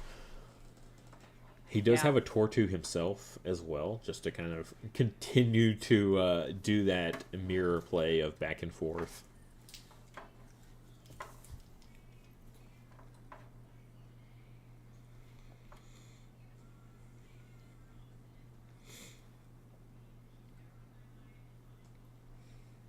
Also of note here, the third resource played for both players, also another face down, which we've talked about already for Simba. He basically has lost all of his supports, but for Sam, that's definitely definitely not a good sign in terms of supports, but we do see that giant growth come out here, so that Glaciofly gonna get buffed up even more. Yeah, absolutely huge now. That's 11 power that he's rocking. Crazy good. And the draw is nice as well because I think his hand was starting to dwindle a little bit, not going first. So, Yeah. Well, with that play, Simba's gonna need quite a bit of help here. yeah, look at the score. Golly. It's a Yeah. complete 180 from that first game.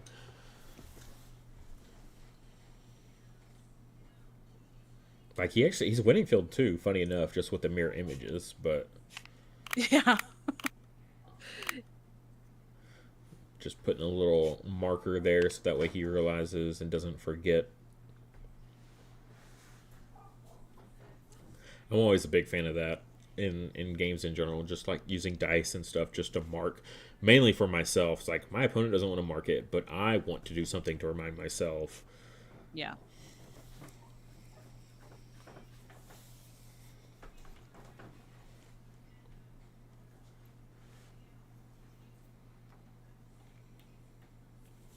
Samuel does need power in the middle, um, but look at that lead. Letting field 2 go to win field 1 for 2 more VP when you're already 12 ahead of your opponent. Then, because if you win that one, that puts you up to 17.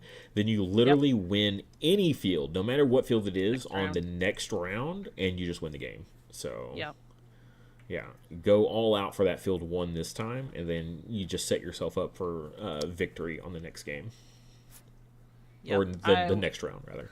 I was thinking that exact same thing. We like connected in the brainwaves or something, Chase, because I was thinking that same thing.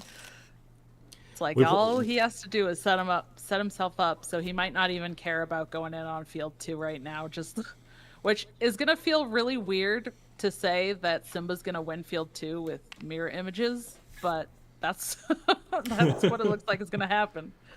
Yeah. Pingos there with speed, going to get those special attacks, and then he's just going to pass. So he's feeling pretty confident there. It is. I definitely expected another strength training, but I guess it's not quite necessary when you've already giant growth. Let's see. And Simba is out of Skyer range there, so doesn't have the resource for it. Unless he has that second attack and he's just been like death gripping it to hat and then go into the Skyer. But that feels like a big ask to have all those pieces.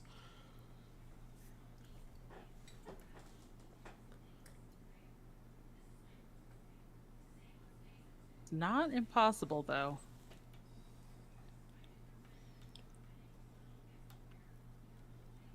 Yeah, both inspirations burned. Yeah. Like, oof, the plays are very limited. I mean, yeah, what do you do right now as Simba?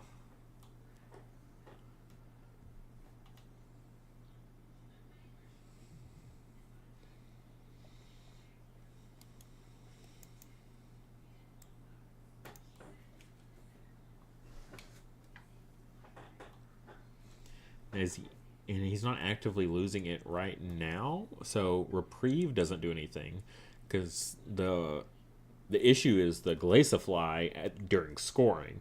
So until then, it's he's actually technically winning. So, and he just doesn't have anything in his deck that's like quite powerful enough, especially with only one resource. Yeah.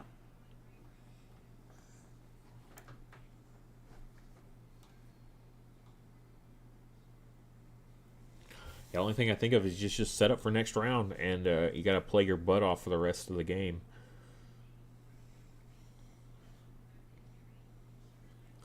Play another Ignison, because I believe we did see him drill attack it back to his hand, so he could just play that out for just the extra little bit of boost for next round.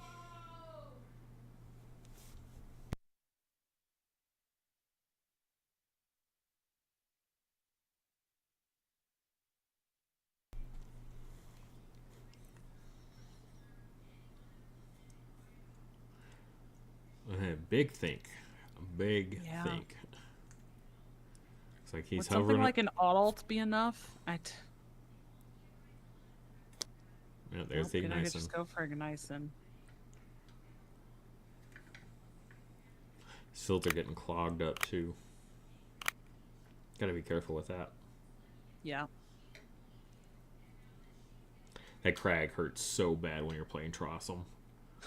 Yeah, It's it does. so brutal.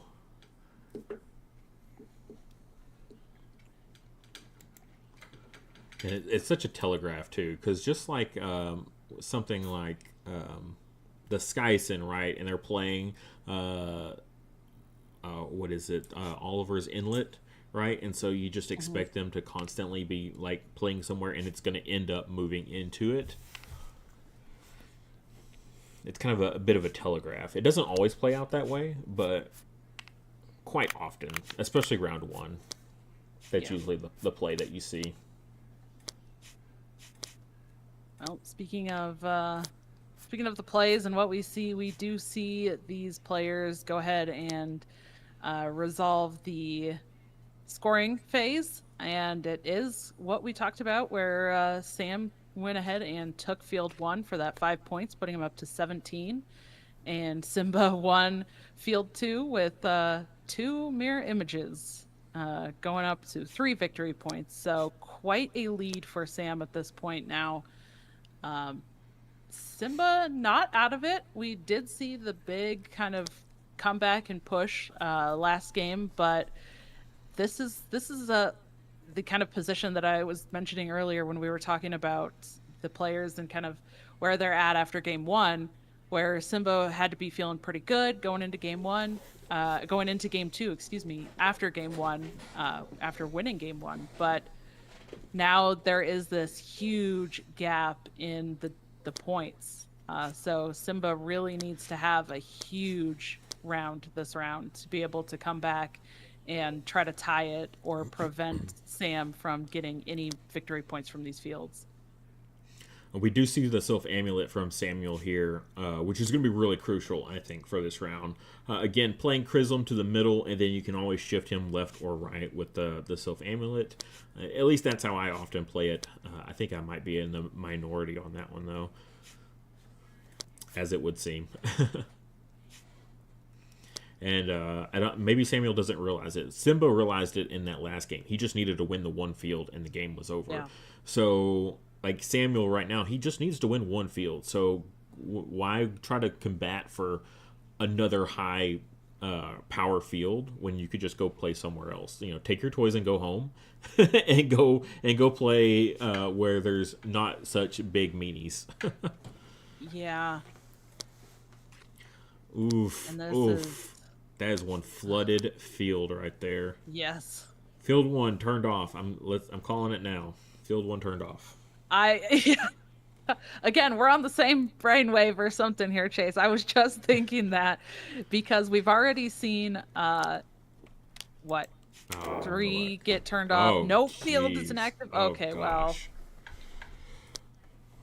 so we already saw the your call with the player with initiative chooses which field, and we already saw field 3 was inactive. So that increases the likelihood that it would have been field 1 inactive, but instead, no field is inactive. All Yep. 3 available, and as we've been mentioning, really for Sam, he just needs to win 1. So he kind of has his pick of the crop here.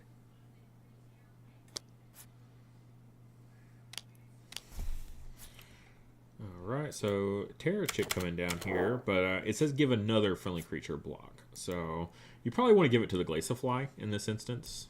The Glaciafly is like your linchpin almost.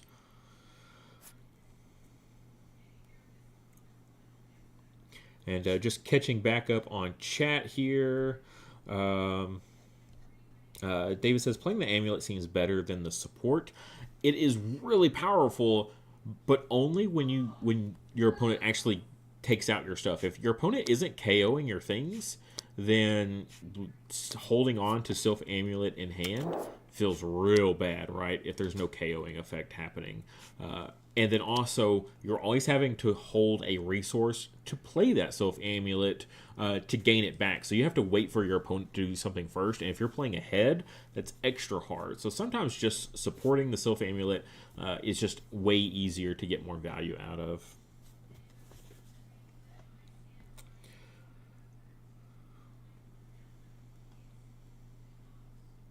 Why did we change it for these for best of three? We wanted to really give, these were the best players that we had, right? Out of both brackets, we did round robin, which round robin is the best way to determine what the truly best player is, and not just kind of who high rolls their matches the best, as opposed to, something like Swiss. So we already were able to do that, pick the best players. And then best of one just is not good enough to determine who the rightful best player is, because we've seen both players kind of brick a little bit in this game. Simba started off relatively weak, right? He also lost his 3 of his 4 supports, and then he hasn't seen the last one this whole game.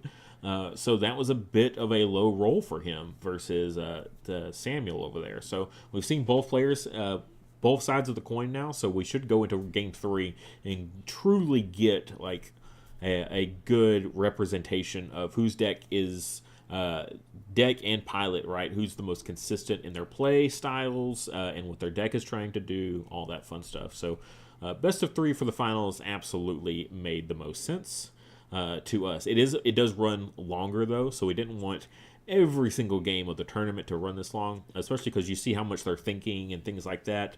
They haven't been playing the game like we have. We've been playing the game for a year and a half to 2 years, so we can play a lot faster than these players that have only been playing for a couple months at this point. So 3-4 months for these guys, so they're not quite as versed in all the different outcomes that could possibly ever happen. Yeah. And it was something that was requested as well. A lot of the players were very interested in doing a best of 3, so in addition to it being requested and just being a better way to determine who an actual champion is, I think it just fit this finals extremely well. So the players were up for it and had wanted it. So definitely glad that we can provide that and do the casting on top of that as well for a best of 3, which is a lot of fun. Oh yes, absolutely.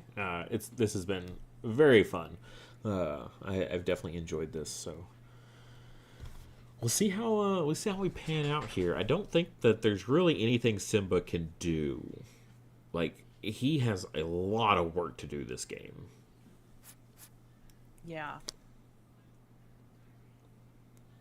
Okay, going for the Sparalt to shut off that Sylph Amulet for the support. Not going to let Sam have that extra movement. Oh, the second giant growth for Sam. That's huge. Oh, yeah, that's so powerful.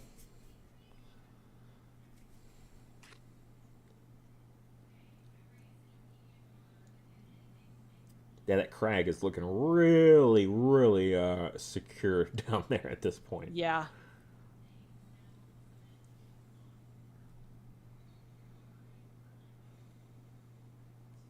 Oh, David over here finding all the secret cards. Yeah, there's actually been a few. There's been a few that were in the past. There was a special card that was actually hidden inside the mod for a year, and only a few people knew about it. That were actually going and digging around in the mod that actually found it. It was underneath one of the fields. There was extra fields, so there was never no reason to pull that many out of the stack, and yet underneath them was a hidden card. So you just never know.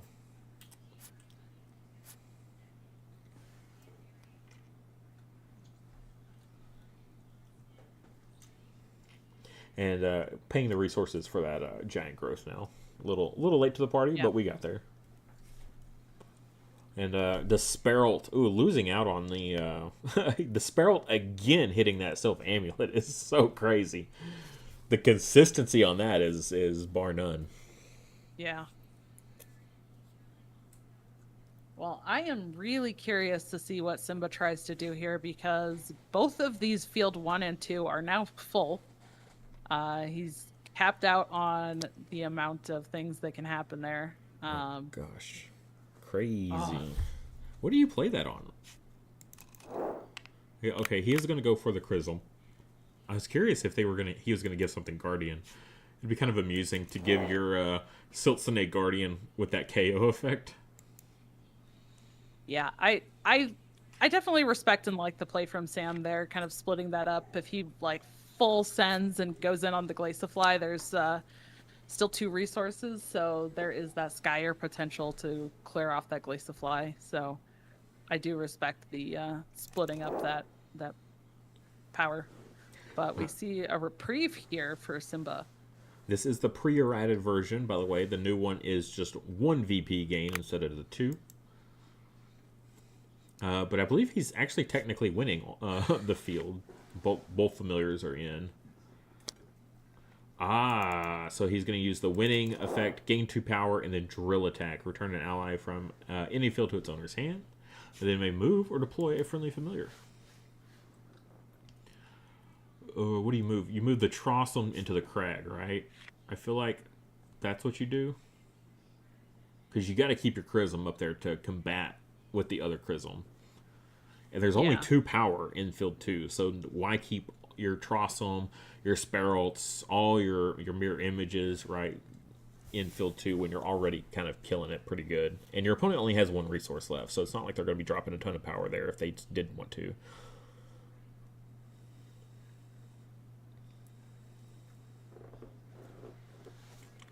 Granted, he's got 11 power in the Crag, so... Oh, I guess he's choosing not to. Not to move anything, yeah.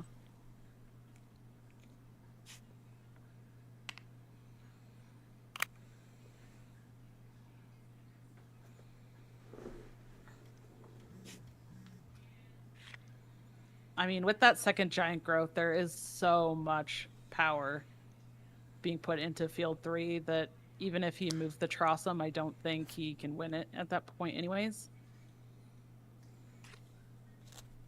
And for those talking in chat there that are trying to find people to play with, don't worry, we will all play with you here as well. We will be hosting webcam tournaments and leagues and things like that, as well as just casual play on. We do community night every Friday night. Once everyone starts getting product, we can start doing webcam games on Friday nights as well. And yeah, so if you can't find anyone in your area, and we definitely appreciate everyone trying and going out and trying to get all their friends into it. That's really awesome. But hey, we got you. We will play with you 100%. So don't worry.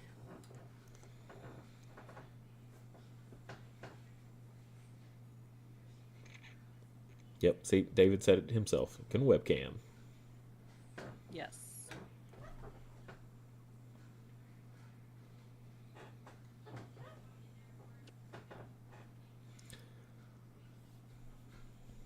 You have famous friends, Shockwave?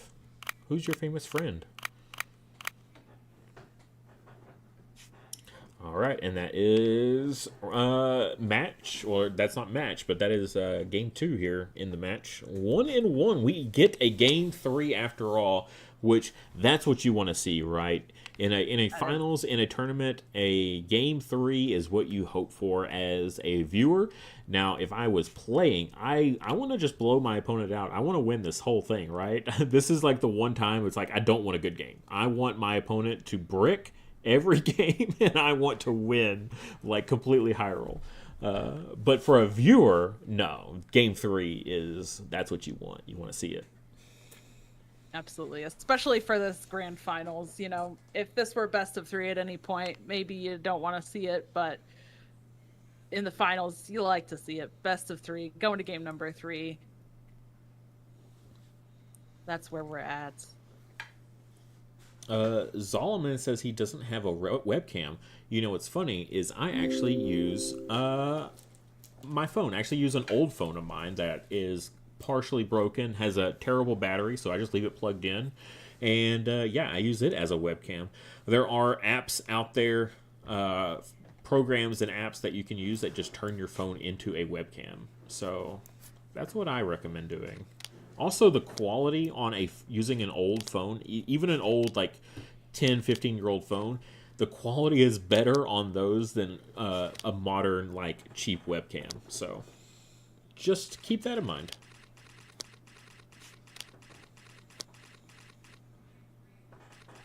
Ooh.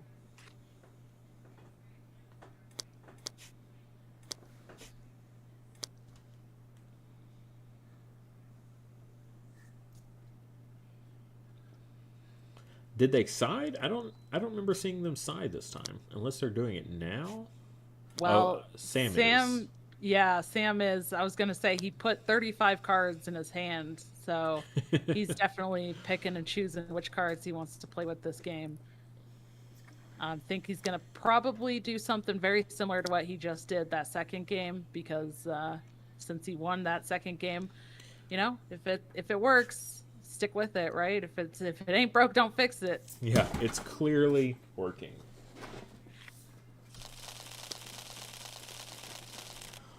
And while they're doing that, I'll just go ahead and bring their decks back on screen for you guys so you can kind of take a look to see what they're working with here. So Samuel, you said he put 5 cards in his hand. That's because he has the Kindolf as his 6th card. Let's see. Where is... It's so strange. Simba's sideboard isn't showing up. Oh, I bet I'm zoomed in. There we go. That's why.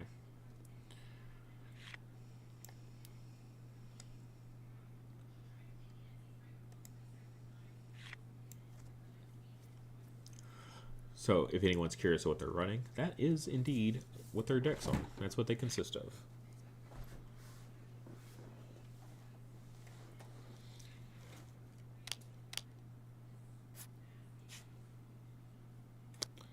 Yeah, definitely don't spend $200 on fixing a broke old phone. it's a little extreme.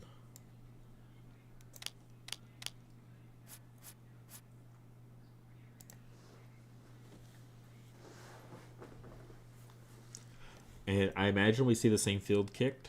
We'll see Sam kicking his own Windy Plateau again.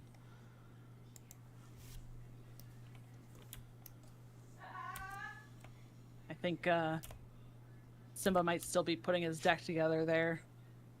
Oh, yeah, certainly. 29 cards, 30 cards in hand, so looks like he was kind of still figuring out his deck. Yeah, he probably wasn't too happy with how his deck performed in that last game, so trying to make sure he's absolutely positive. Maybe he tried something a little fresh in that game too and was not happy with it, so might go back to whatever he did for game 1.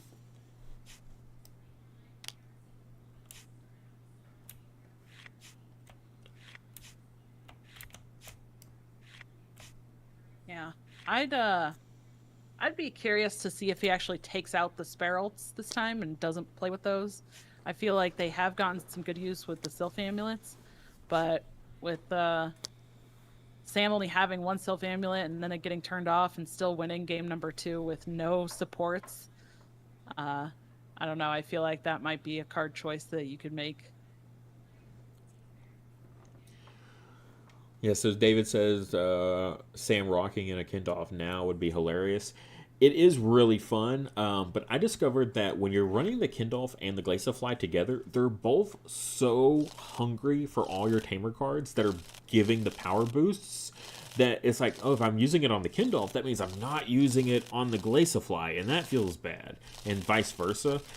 So while, yes, they both do synergize in that regard of they both like decks filled with Tamer cards boosting them, it actually just is, it's not enough. There's not enough Tamer cards that are like giving you those benefits.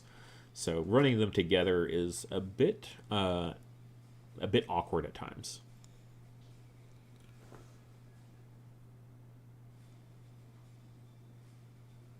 All right, they have both drawn their hands. We'll see if they are going to do a mulligan here. Looks like Sam is going to mulligan. Curtis, just make a bunch of alt accounts. There you go. That solves your problem right there. Granted, you got to pay shipping all those different times, so maybe that's not the best, but it would be funny.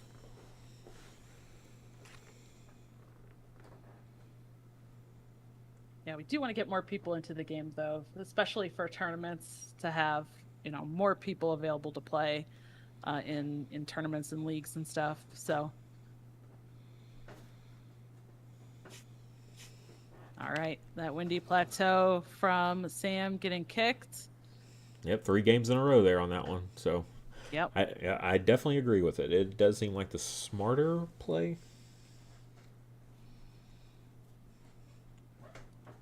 The less risky. I wouldn't say smarter, but it seems like the less risky of all the different choices. Yeah.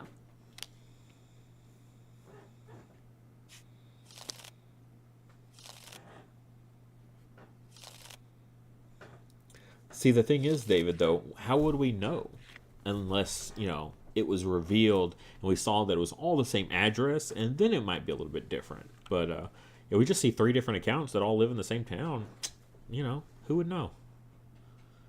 But yeah, that's definitely not green to ship them all separately. Seems a little excessive.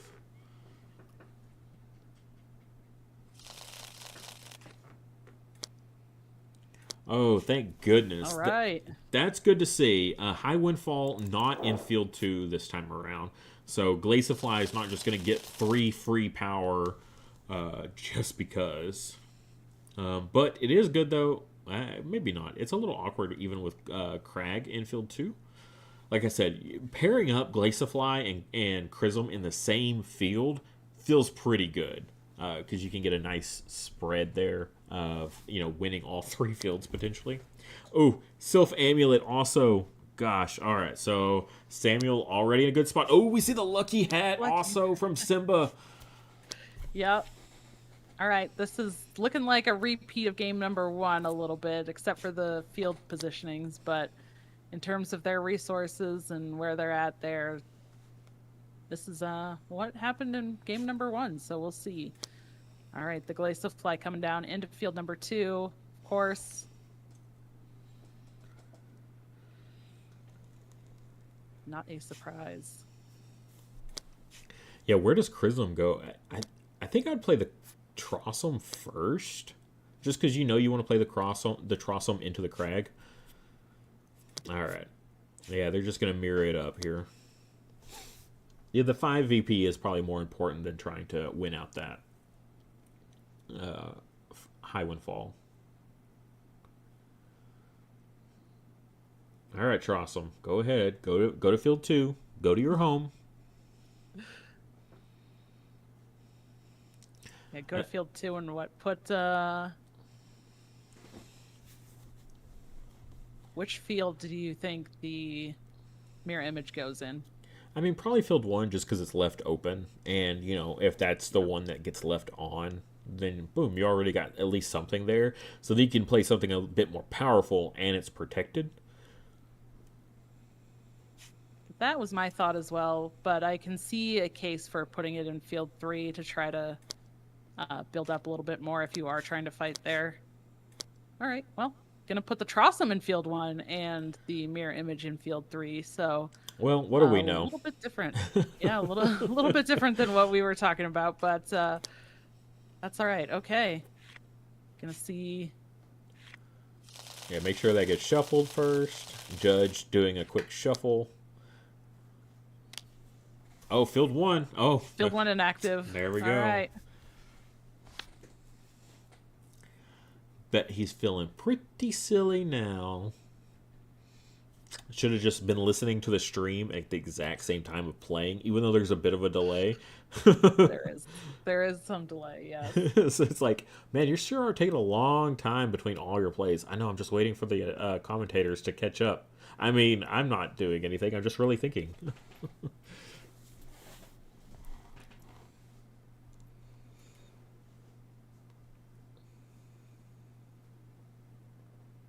All right.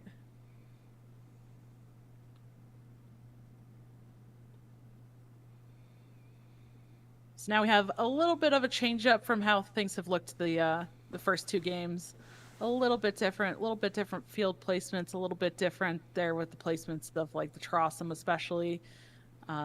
So I am very curious to see again how these players navigate game number 3, especially with things like the inspiration and how they use that this time around. If it's going to be a very late game like it was round 1, or very early game like it was game 2, or if it's kind of a mix and match. Maybe both players use it at different times this game. Be very curious to see that.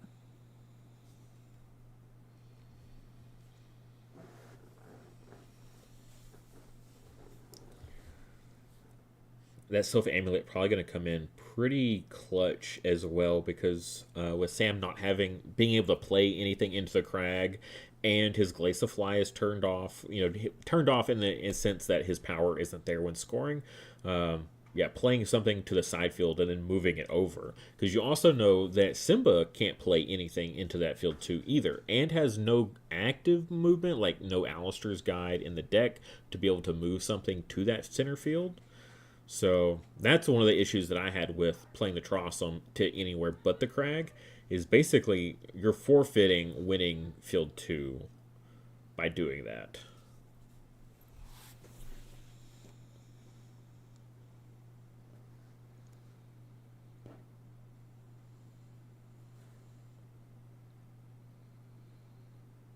Is that something he's comfortable doing, you think, though?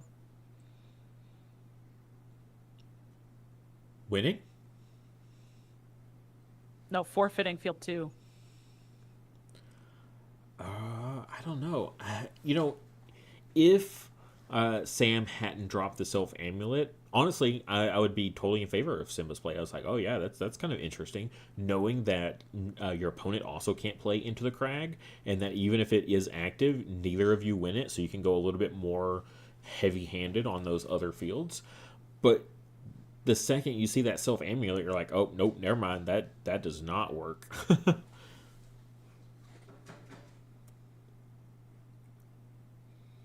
Unless he has the Sparrow again and is going to shut it off for a third time.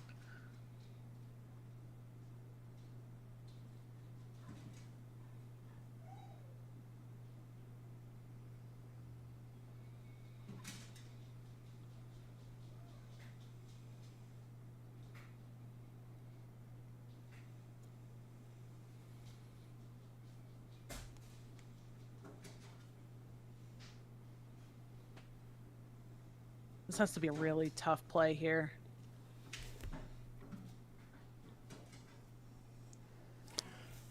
All right, there's a Tortu, and then what? You just Sylph Amulet it right to the middle, like I was saying, and you're in a pretty good spot.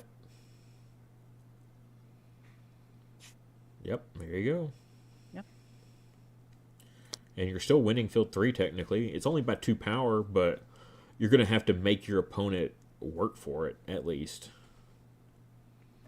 And it's only a 1 point difference. So set yourself up with that Tortu to be there for the rest of the game, like in a really good protected spot in field 2.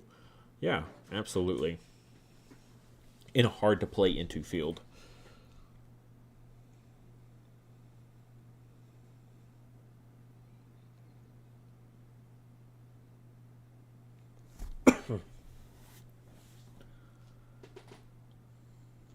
Well, now the question becomes, what does Simba want to do to respond to this here?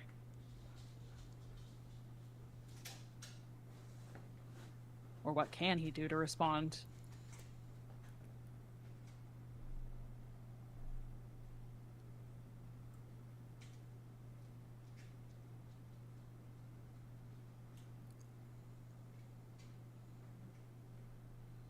It's really difficult for Simba to play into that Crag at all. His deck is a lot of cheap allies. There is, in the initial deck list at least, besides if it was removed because of switching in side deck cards, the Lunos, double Turpion is the only things that can be played there.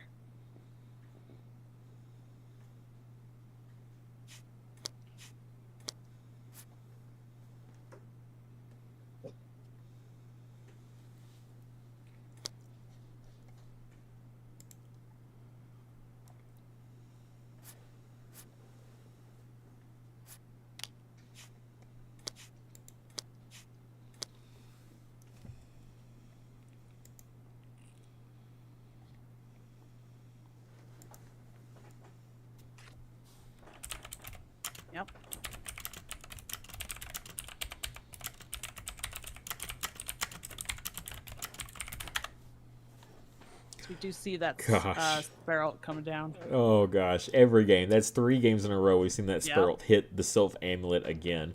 Unfortunately, a little late. That Tortu going into field 2, beginning of the game, is going to put Yeah. in work for the rest of the game now. So that does feel a little bit bad, but at least turn it off for the rest of the game so they can't keep doing it. Because, yeah, it can get really abusive when you see the Crag and Sylph Amulet being used together. Yeah, it's always it's a bad time for somebody, right?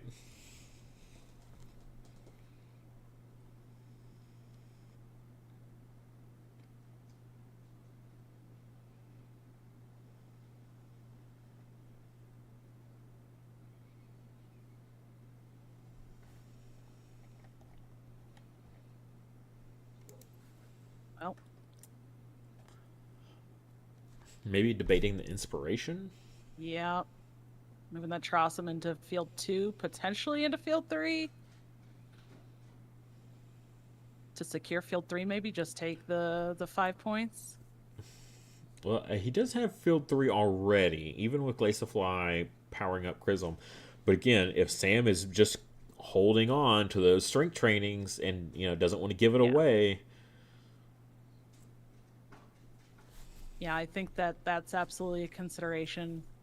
He's already seen them do some work in the last game, so could definitely be thinking about it.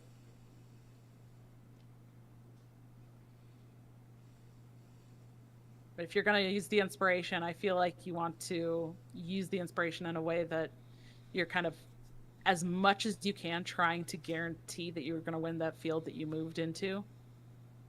Right? You don't want to put it where it's like, yeah, this is pretty close, or I think we tie, and then something like that strength training comes out. Yep. Yeah, you really want those sure things with that one-time inspiration. And either way, it doesn't matter if he goes to field 2 or field 3. If strength training is in hand, Sam can play it and take whatever field Trossum goes into. Yeah. That's the worst part of this. Like, yeah. What do you do? I guess you go ahead and move the Trossum so you guarantee you take one of the fields.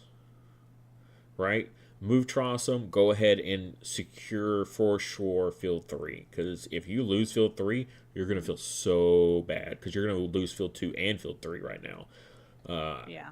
And it's so close. It's like riding the line right now.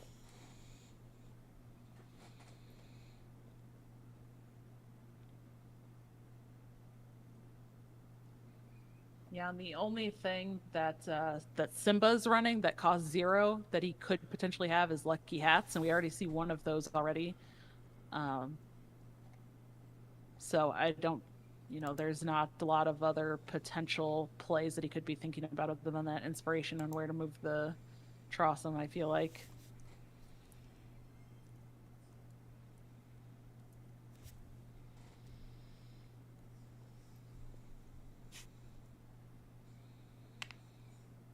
Like the second Lucky Hat, but nope. Looks like Nope. they are just keeping it as is and gonna go ahead and do the scoring. So I guess Sam did not have that strength training after all. yeah. So they kind of split the fields there, and Sam took field 2 for 4, and Simba took field 3 for 5. My dyslexic said that backwards in my head, so I'm glad you said it first. That was probably the best outcome that Simba could have got right there, honestly. Not having to burn his inspiration and still split Yeah. fields, taking the higher one. Yeah, it was a gamble though. I mean, we've Yeah. talked about it several times so far, but it's been a gamble. This whole he's really having to kind of. At this point, they're both having to do it. They're kind of having to high roll a little bit in what they can do and what their opponent can't do, and you just pray Yeah. that they can't do those things in those situations.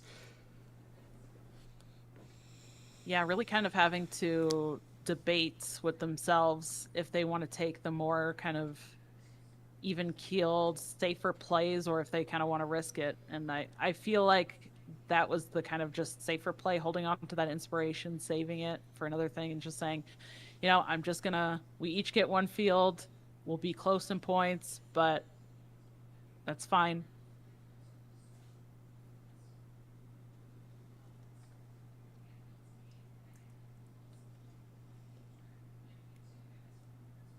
So we're seeing a face down again from, well, I guess not again because the other one was played face up, but the Sprout hit it face down. But we're seeing a face down now from Samuel. So what do we see from Simba this? I imagine it's going to be a face down just because he doesn't have a whole lot. And you don't want to be wasting your Shaper Magics, right, on as a resource, I don't think. Because those Shaper Magics against Glaciafly are so strong.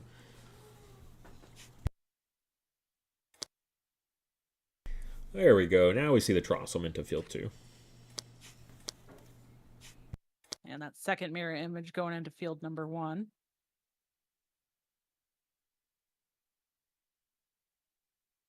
Now are we going to see the classic Prism battle in field number 3 in the Windy Plateau? Oh, you know it's coming. They can't help themselves.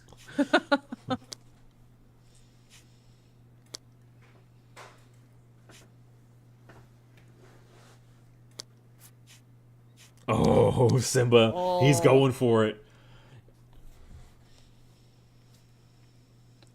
You know what? I like it because of the judge's deck. I like splitting that up because if field 3 is inactive, he might have to burn the inspiration to move that. I think this kind of is the, like, hedging his bets against the judge's deck here. Yeah, it's definitely a gambly kind of moment.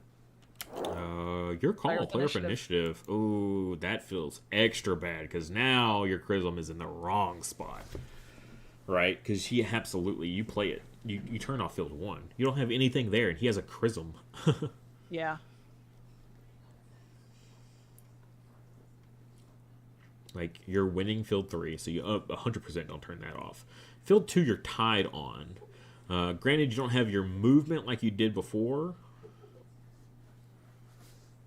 So there could be a little bit of a debate there, but he is hovering over that Trossum right now with his hand, so he is reading it currently.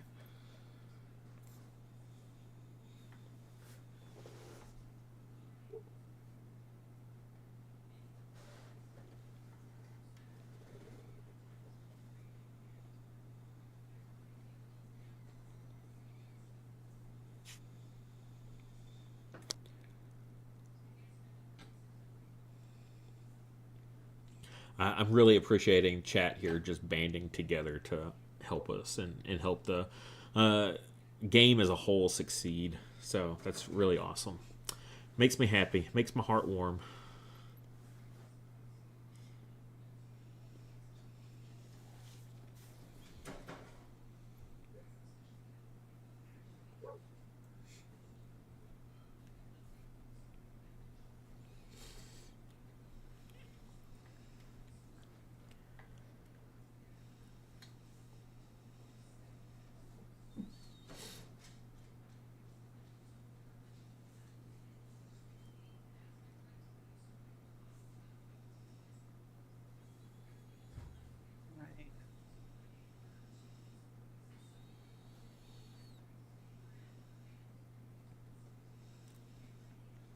So if we didn't see the strength training last time, I feel like that's not necessarily a guarantee that Sam doesn't have it.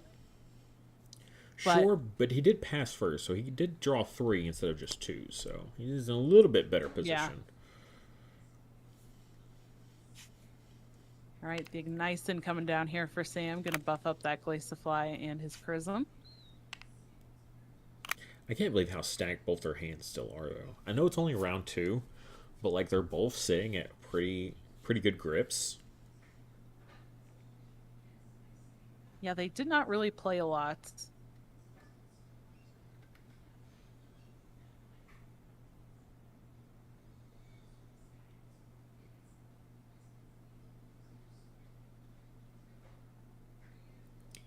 Yeah, David. One Piece seems to be the new shift. I was talking to a store owner today, and they're talking about like the scalpers and stuff. It seems to be One Piece is that game that's kind of getting that attention now. The collectors also is just like out of this world.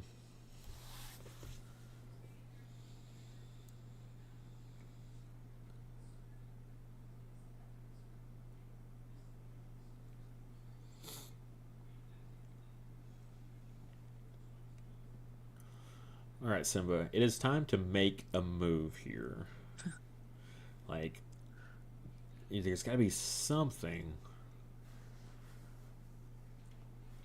It's just real awkward. Like, our trusty dusty Skyer is like kind of a dud right now. Yeah.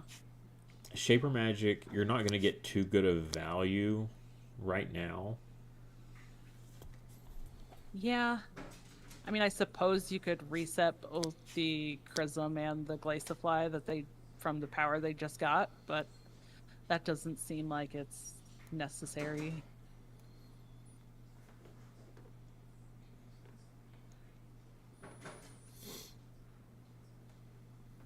So it could be like Croshen. Oh yeah, Croshen would be pretty solid. Move your Sparrow up there into field 2. Ooh, an Adult. Adults. On the Ignition? Yeah. I always feel bad using Adult on anything but a Wild, right? Because I really want that VP gain. But it looks like he's going for he wanted a 1-drop to use the Lucky Hat to get the draw. Although he hasn't drawn yet, so maybe that wasn't it. I know I'd be like, oh, desperately drawing like immediately if that was my goal. Well, there he goes. Yeah, it also could be that he's holding on to something like the Skyer, and he wants to play something that costs 1 or 0, which again, the only 0 in his entire deck, including side deck, is the Lucky Hat, and we already see 1 on the board. So, maybe just wants to play that to set up and see if Sam's gonna continue to buff up that Glaciafly. And if he doesn't buff it up, then he can play something else instead of the Skyer and hold on to it. Yeah, mainly Chrism having that block. Oh my gosh, here we go. Giant growth. Draw 2. But now he's up to 8 cards. He's going to have to discard after this round if he doesn't draw into a 0 cost. Yeah.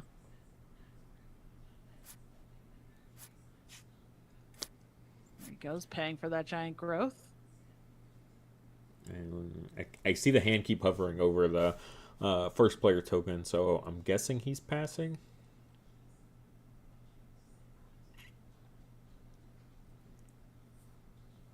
Yeah, Croshen would feel pretty good right now because like winning field 3 is pretty much impossible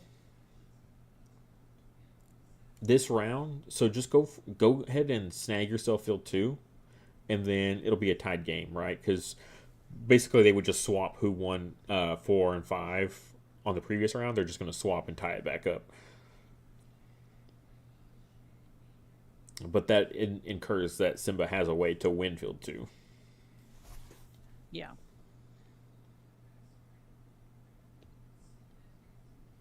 Again, keep in mind that Griffin's Crag 2 or less cost allies cannot be played there, and that is pretty much Simba's entire deck. Yep.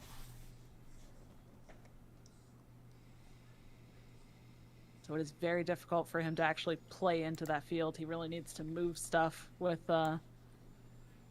other things and inspiration.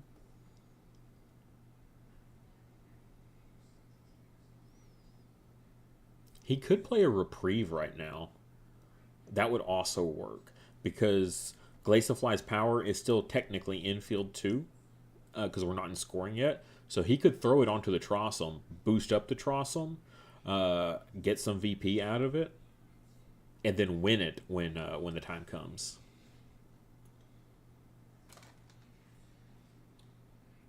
Yeah, it's very true.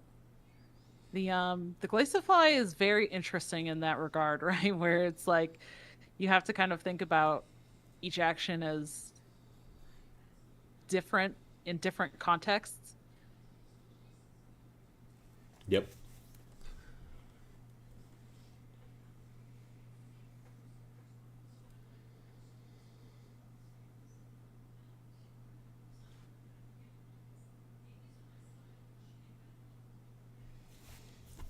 It is a tough battle, Shockwave, to try to convince people of something without having the physical product. It can definitely be tricky. Okay. He's lost it too. Here it comes. Yep, there it is. It is There's the the reprieve. reprieve. Nicely done there. That's actually, and you're not even going to end up being tied because you're going to gain that VP here. So the 3 power and the 2 VP. So the end of the round here, you'll actually be ahead. So it works out even nicer probably than a Crochin. Granted, Crochin would have got you 1 VP, so it would have been close.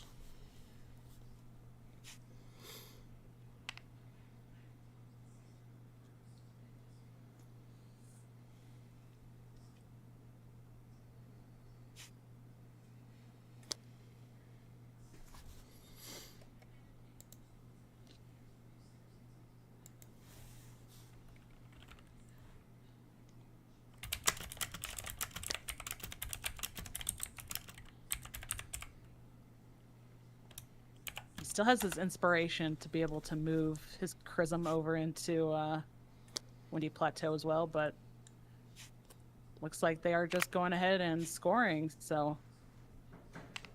Yeah, but remember, Giant Growth was played on the Glaciafly, so it was throwing 10 power over there also. So just moving True. the Chrism alone was still going to be rough. Yeah.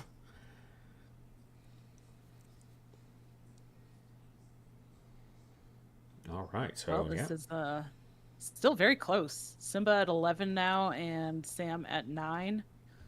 So they are kind of tied neck and neck, not huge gaps like we've seen in the first couple of games. Discarding a Gelsene from hand to get back down to 7 cards. Yeah, without having a whole bunch of allies on field, that Gelsene probably is feeling a little awkward right now.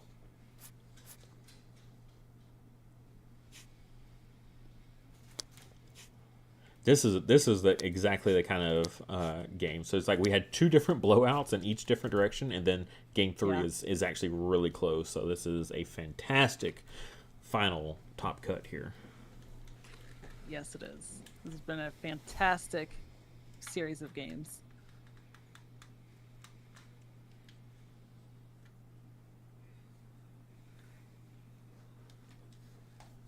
All right, now we get to see the resourcing here as well. Is Sam going to have a second Sylph Amulet to play out? Oh.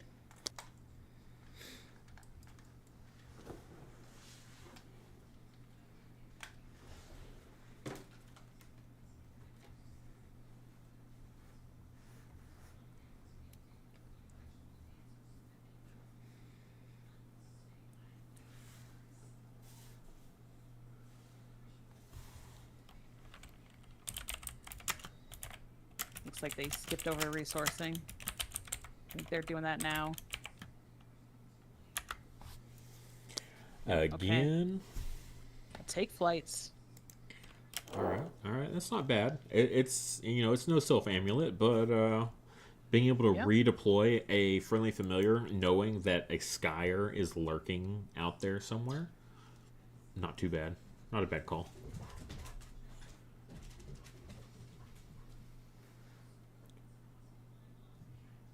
Is it terrible to want to see a Volt Rock?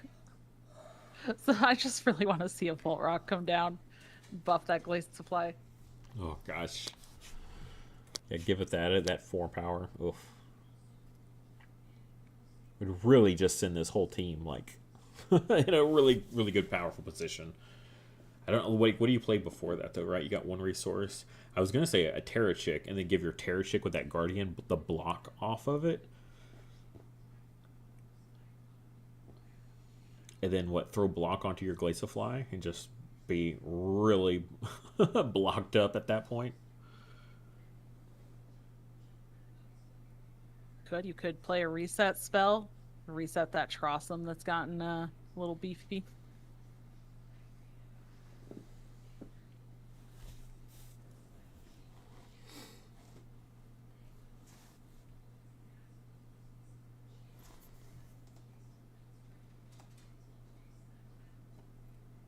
I'm not saying the Volt Rock will be played. I just personally want to see it because it's exciting. I feel like it's the only thing that we haven't really gotten to see this match of games. So I am a huge fan of Volt Rock, but I'm also a Kindolf player, so it feels really good with my Kindolf.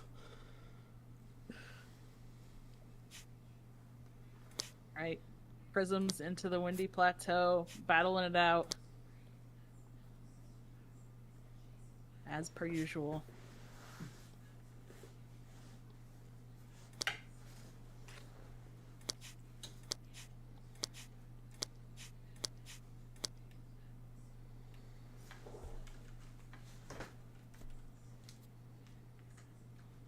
All right, where are we going this time? Now we're going to see field 1? No. Oh, field 2. Ooh. Field 2 inactive. Simba needed that. He definitely needed that. Because it's so hard for him to deal with that field 2. I guess, though, he is in a position to win it, though, now, after that reprieve play, so. Yeah. Let's see, where's he at? 38.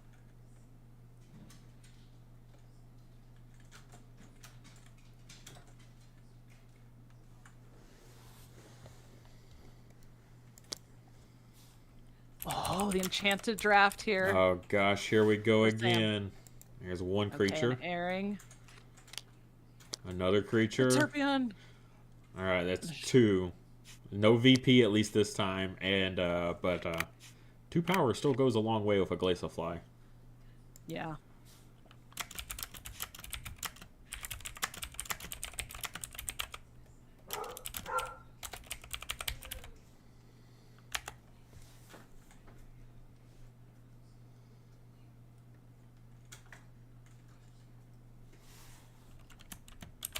I was actually thinking about that Turpion, thinking about if Simba was going to end up playing one or not.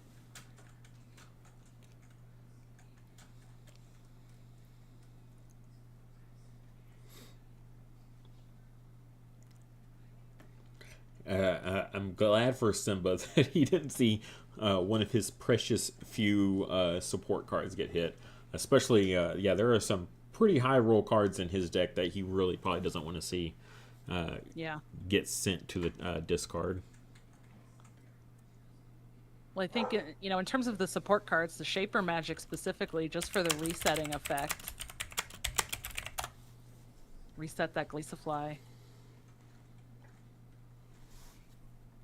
We saw it be huge in game number 1.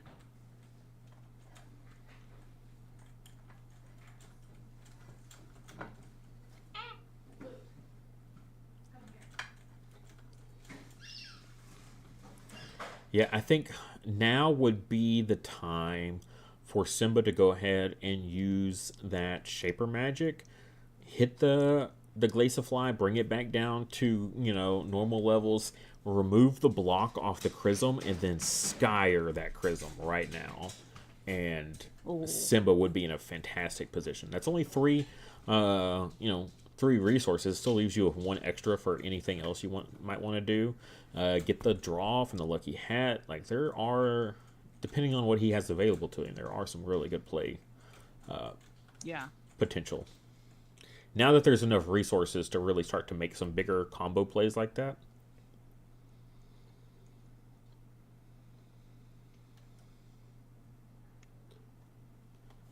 Both players still have their inspirations as well.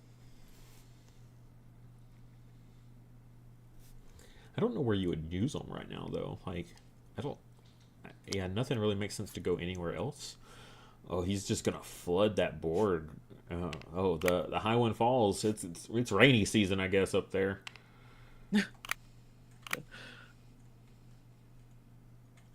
The phrase, it's raining cats and dogs. Nope, it's raining mirror images and buffalo.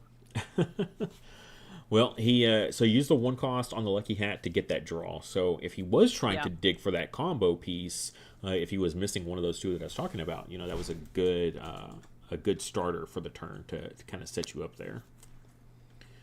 Oh, that though is a little unfortunate.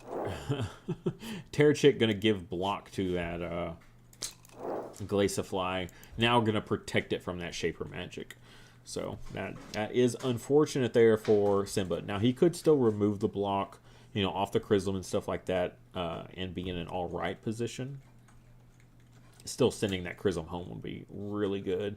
Oh, but he can't even because there's a Terrachik with Guardian. So yeah, that whole play is gone. Oh, we finally see the Unity Tactics. Nice. Yeah, so he's got 5 allies. And the Chrism itself has block. And that's the crucial part. Oh, no, he does have 6. The mirror images is really, really low down there. But Chrism also pairs really nicely with this because he himself has block. So each friendly ally gains +2 power and block. If you have 6 or more creatures with block, gain 2 VP. So if your 6th creature is a familiar that is blocking, then you can still qualify for that 2 VP. But he had the allies anyway. Because the combo, like we were talking about at the beginning with Trossum and Unity Tactics feels so good mid to late game. Okay. This is where Sam has the opportunity to really buff up this Glaciafly, possibly, though. Oh yeah, absolutely. He's got plenty of resources to do it. I think we seen both Giant Gross this game though. I can't remember. That's the issue. I think so. I think he has. I think this is the game where he's played both already. But there's still. What have we seen a strength training yet this game? I don't think so. So there's still 2 strength trainings possible. I think we've seen 1. And the Volt Rock. 1 was used on the Glaciafly. That's why it's at 3. No, that doesn't make sense. No, because he got 2 off of the Enchanted Giraffe. So, yeah, he should still have those. He just move the Terrachik with the Inspiration? Sure did. Well, now I'm lost. Unless he's setting up for a take flight play. It's the Volt Rock. I'm telling you. Come on. Yeah, that I just want to see it that bad. That take flight support right now. Yeah, if you exhausted to play a tamer card, you may move or deploy a friendly familiar. So if he wants to, slam that Chrism way up there up north, man, but he's so far. He's getting further behind. I'm not saying he's so far behind, but yeah, 9 now to 13, and then you're gonna give up that 5 VP field. Oh gosh. Oh well, there's the inspiration moving the Trossum. And yeah, you're really not gonna be able to snag that field. That Unity Tactics has really set Simba up for a strong finish for the rest of this game. Samuel definitely has some challenges now.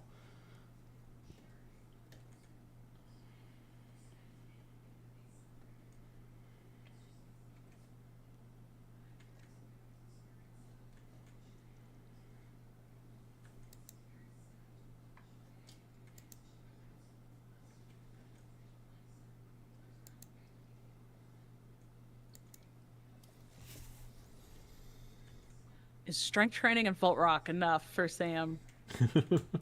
I'm not as good with the math as you are.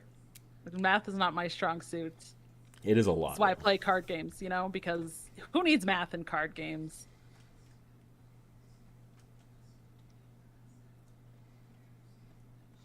That was a very sarcastic comment, by the way.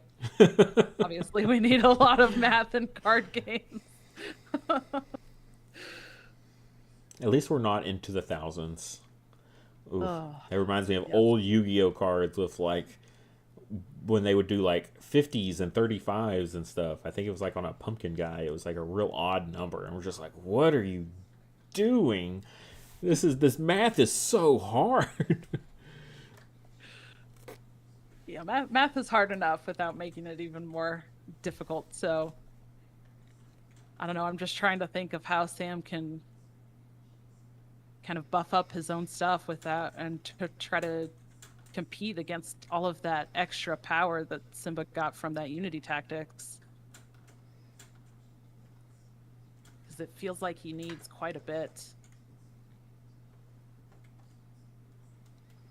But if he does have Vault Rock and at least one strength training, that could be another 6 on the Glaciafly. Yep. Which would definitely help to offset that Unity Tactics. Doing some big things there. No, Curtis, absolutely. Take the game camping with you, too. Funny enough, we were talking about that earlier. I have Cub Scouts with my daughter this weekend, and we're going camping. And I said I can take this with me. Take my 2-player mat and my deck of cards and show the parents at the Cub Scout camping trip some Wildhearts. Always working, right?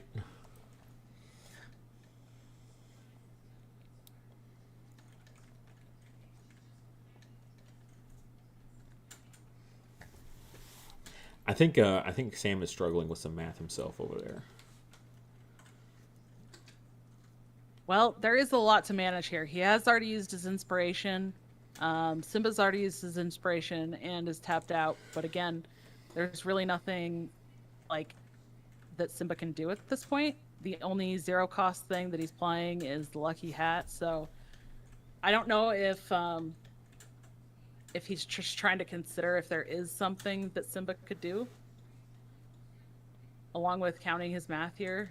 But he has to account for the resources that he needs, plus any added power, and how that impacts the fields. Yeah, that Trossum getting moved to field 3, I think probably threw a wrench in his plans, because that was just a 9-power shift. Like, even with a Volt Rock, sending out 4 to the Glaciafly, 3 to the Chrism, like that's 7 power, but he just threw 9 power down there. Like, oh gosh. And he moved the Terrachik out, which I'm still confused about. Because you really needed that 5 VP field to try to stay in it.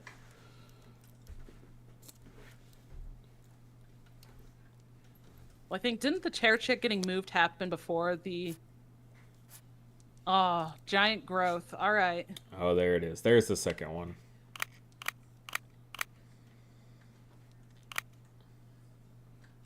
And that's with speed. That is one downside to doing all these games, right? Is that they all start to run together by the end. Yep. All right, that is definitely the second one, though. For sure. For sure. Otherwise, it's not legal.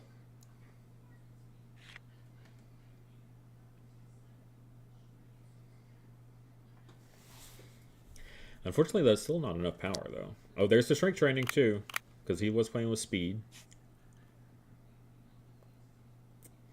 Why would you put it on the Chrism when you have a perfectly good Glaciafly throwing it everywhere, every which way? I guess just to spread it out.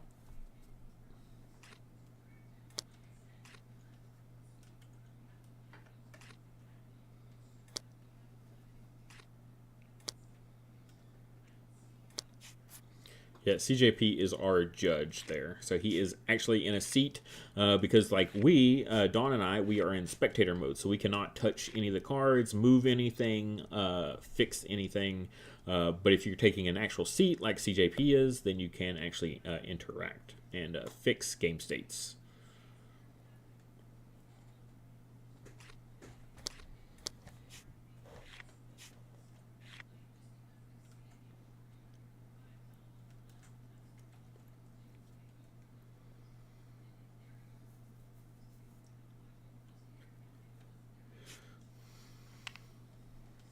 And there is the pass.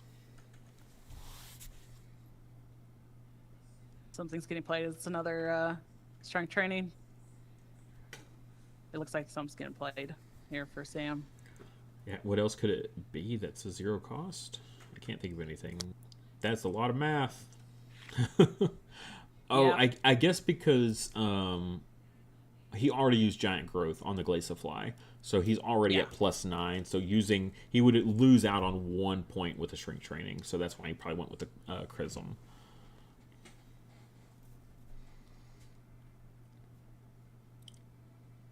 And I will leave the math to them, but I'm curious if the Terrachik, if the Terrachik is like the difference maker in field 3, like if he loses field 3 because of the Terrachik. Or is he going to win field 1 because of the Glaciafly is throwing up, what, 12 power up there? No, it was not enough. Okay. At 12, 14 versus 6, 9, 13. It was... Is that right? Right, because these guys are 1 power. So 3, 6, 9... Oh, he's getting an extra 3 from the High Wind Fall on top of the Ignice, and that's what's throwing my math off.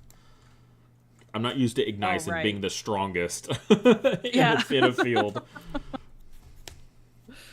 That is a little awkward, yes. But it looks like it was not enough down there, though. Oof, feels bad. So, yeah, 12. Yeah. Golly, what is he at? 25 power, and he's still losing that field?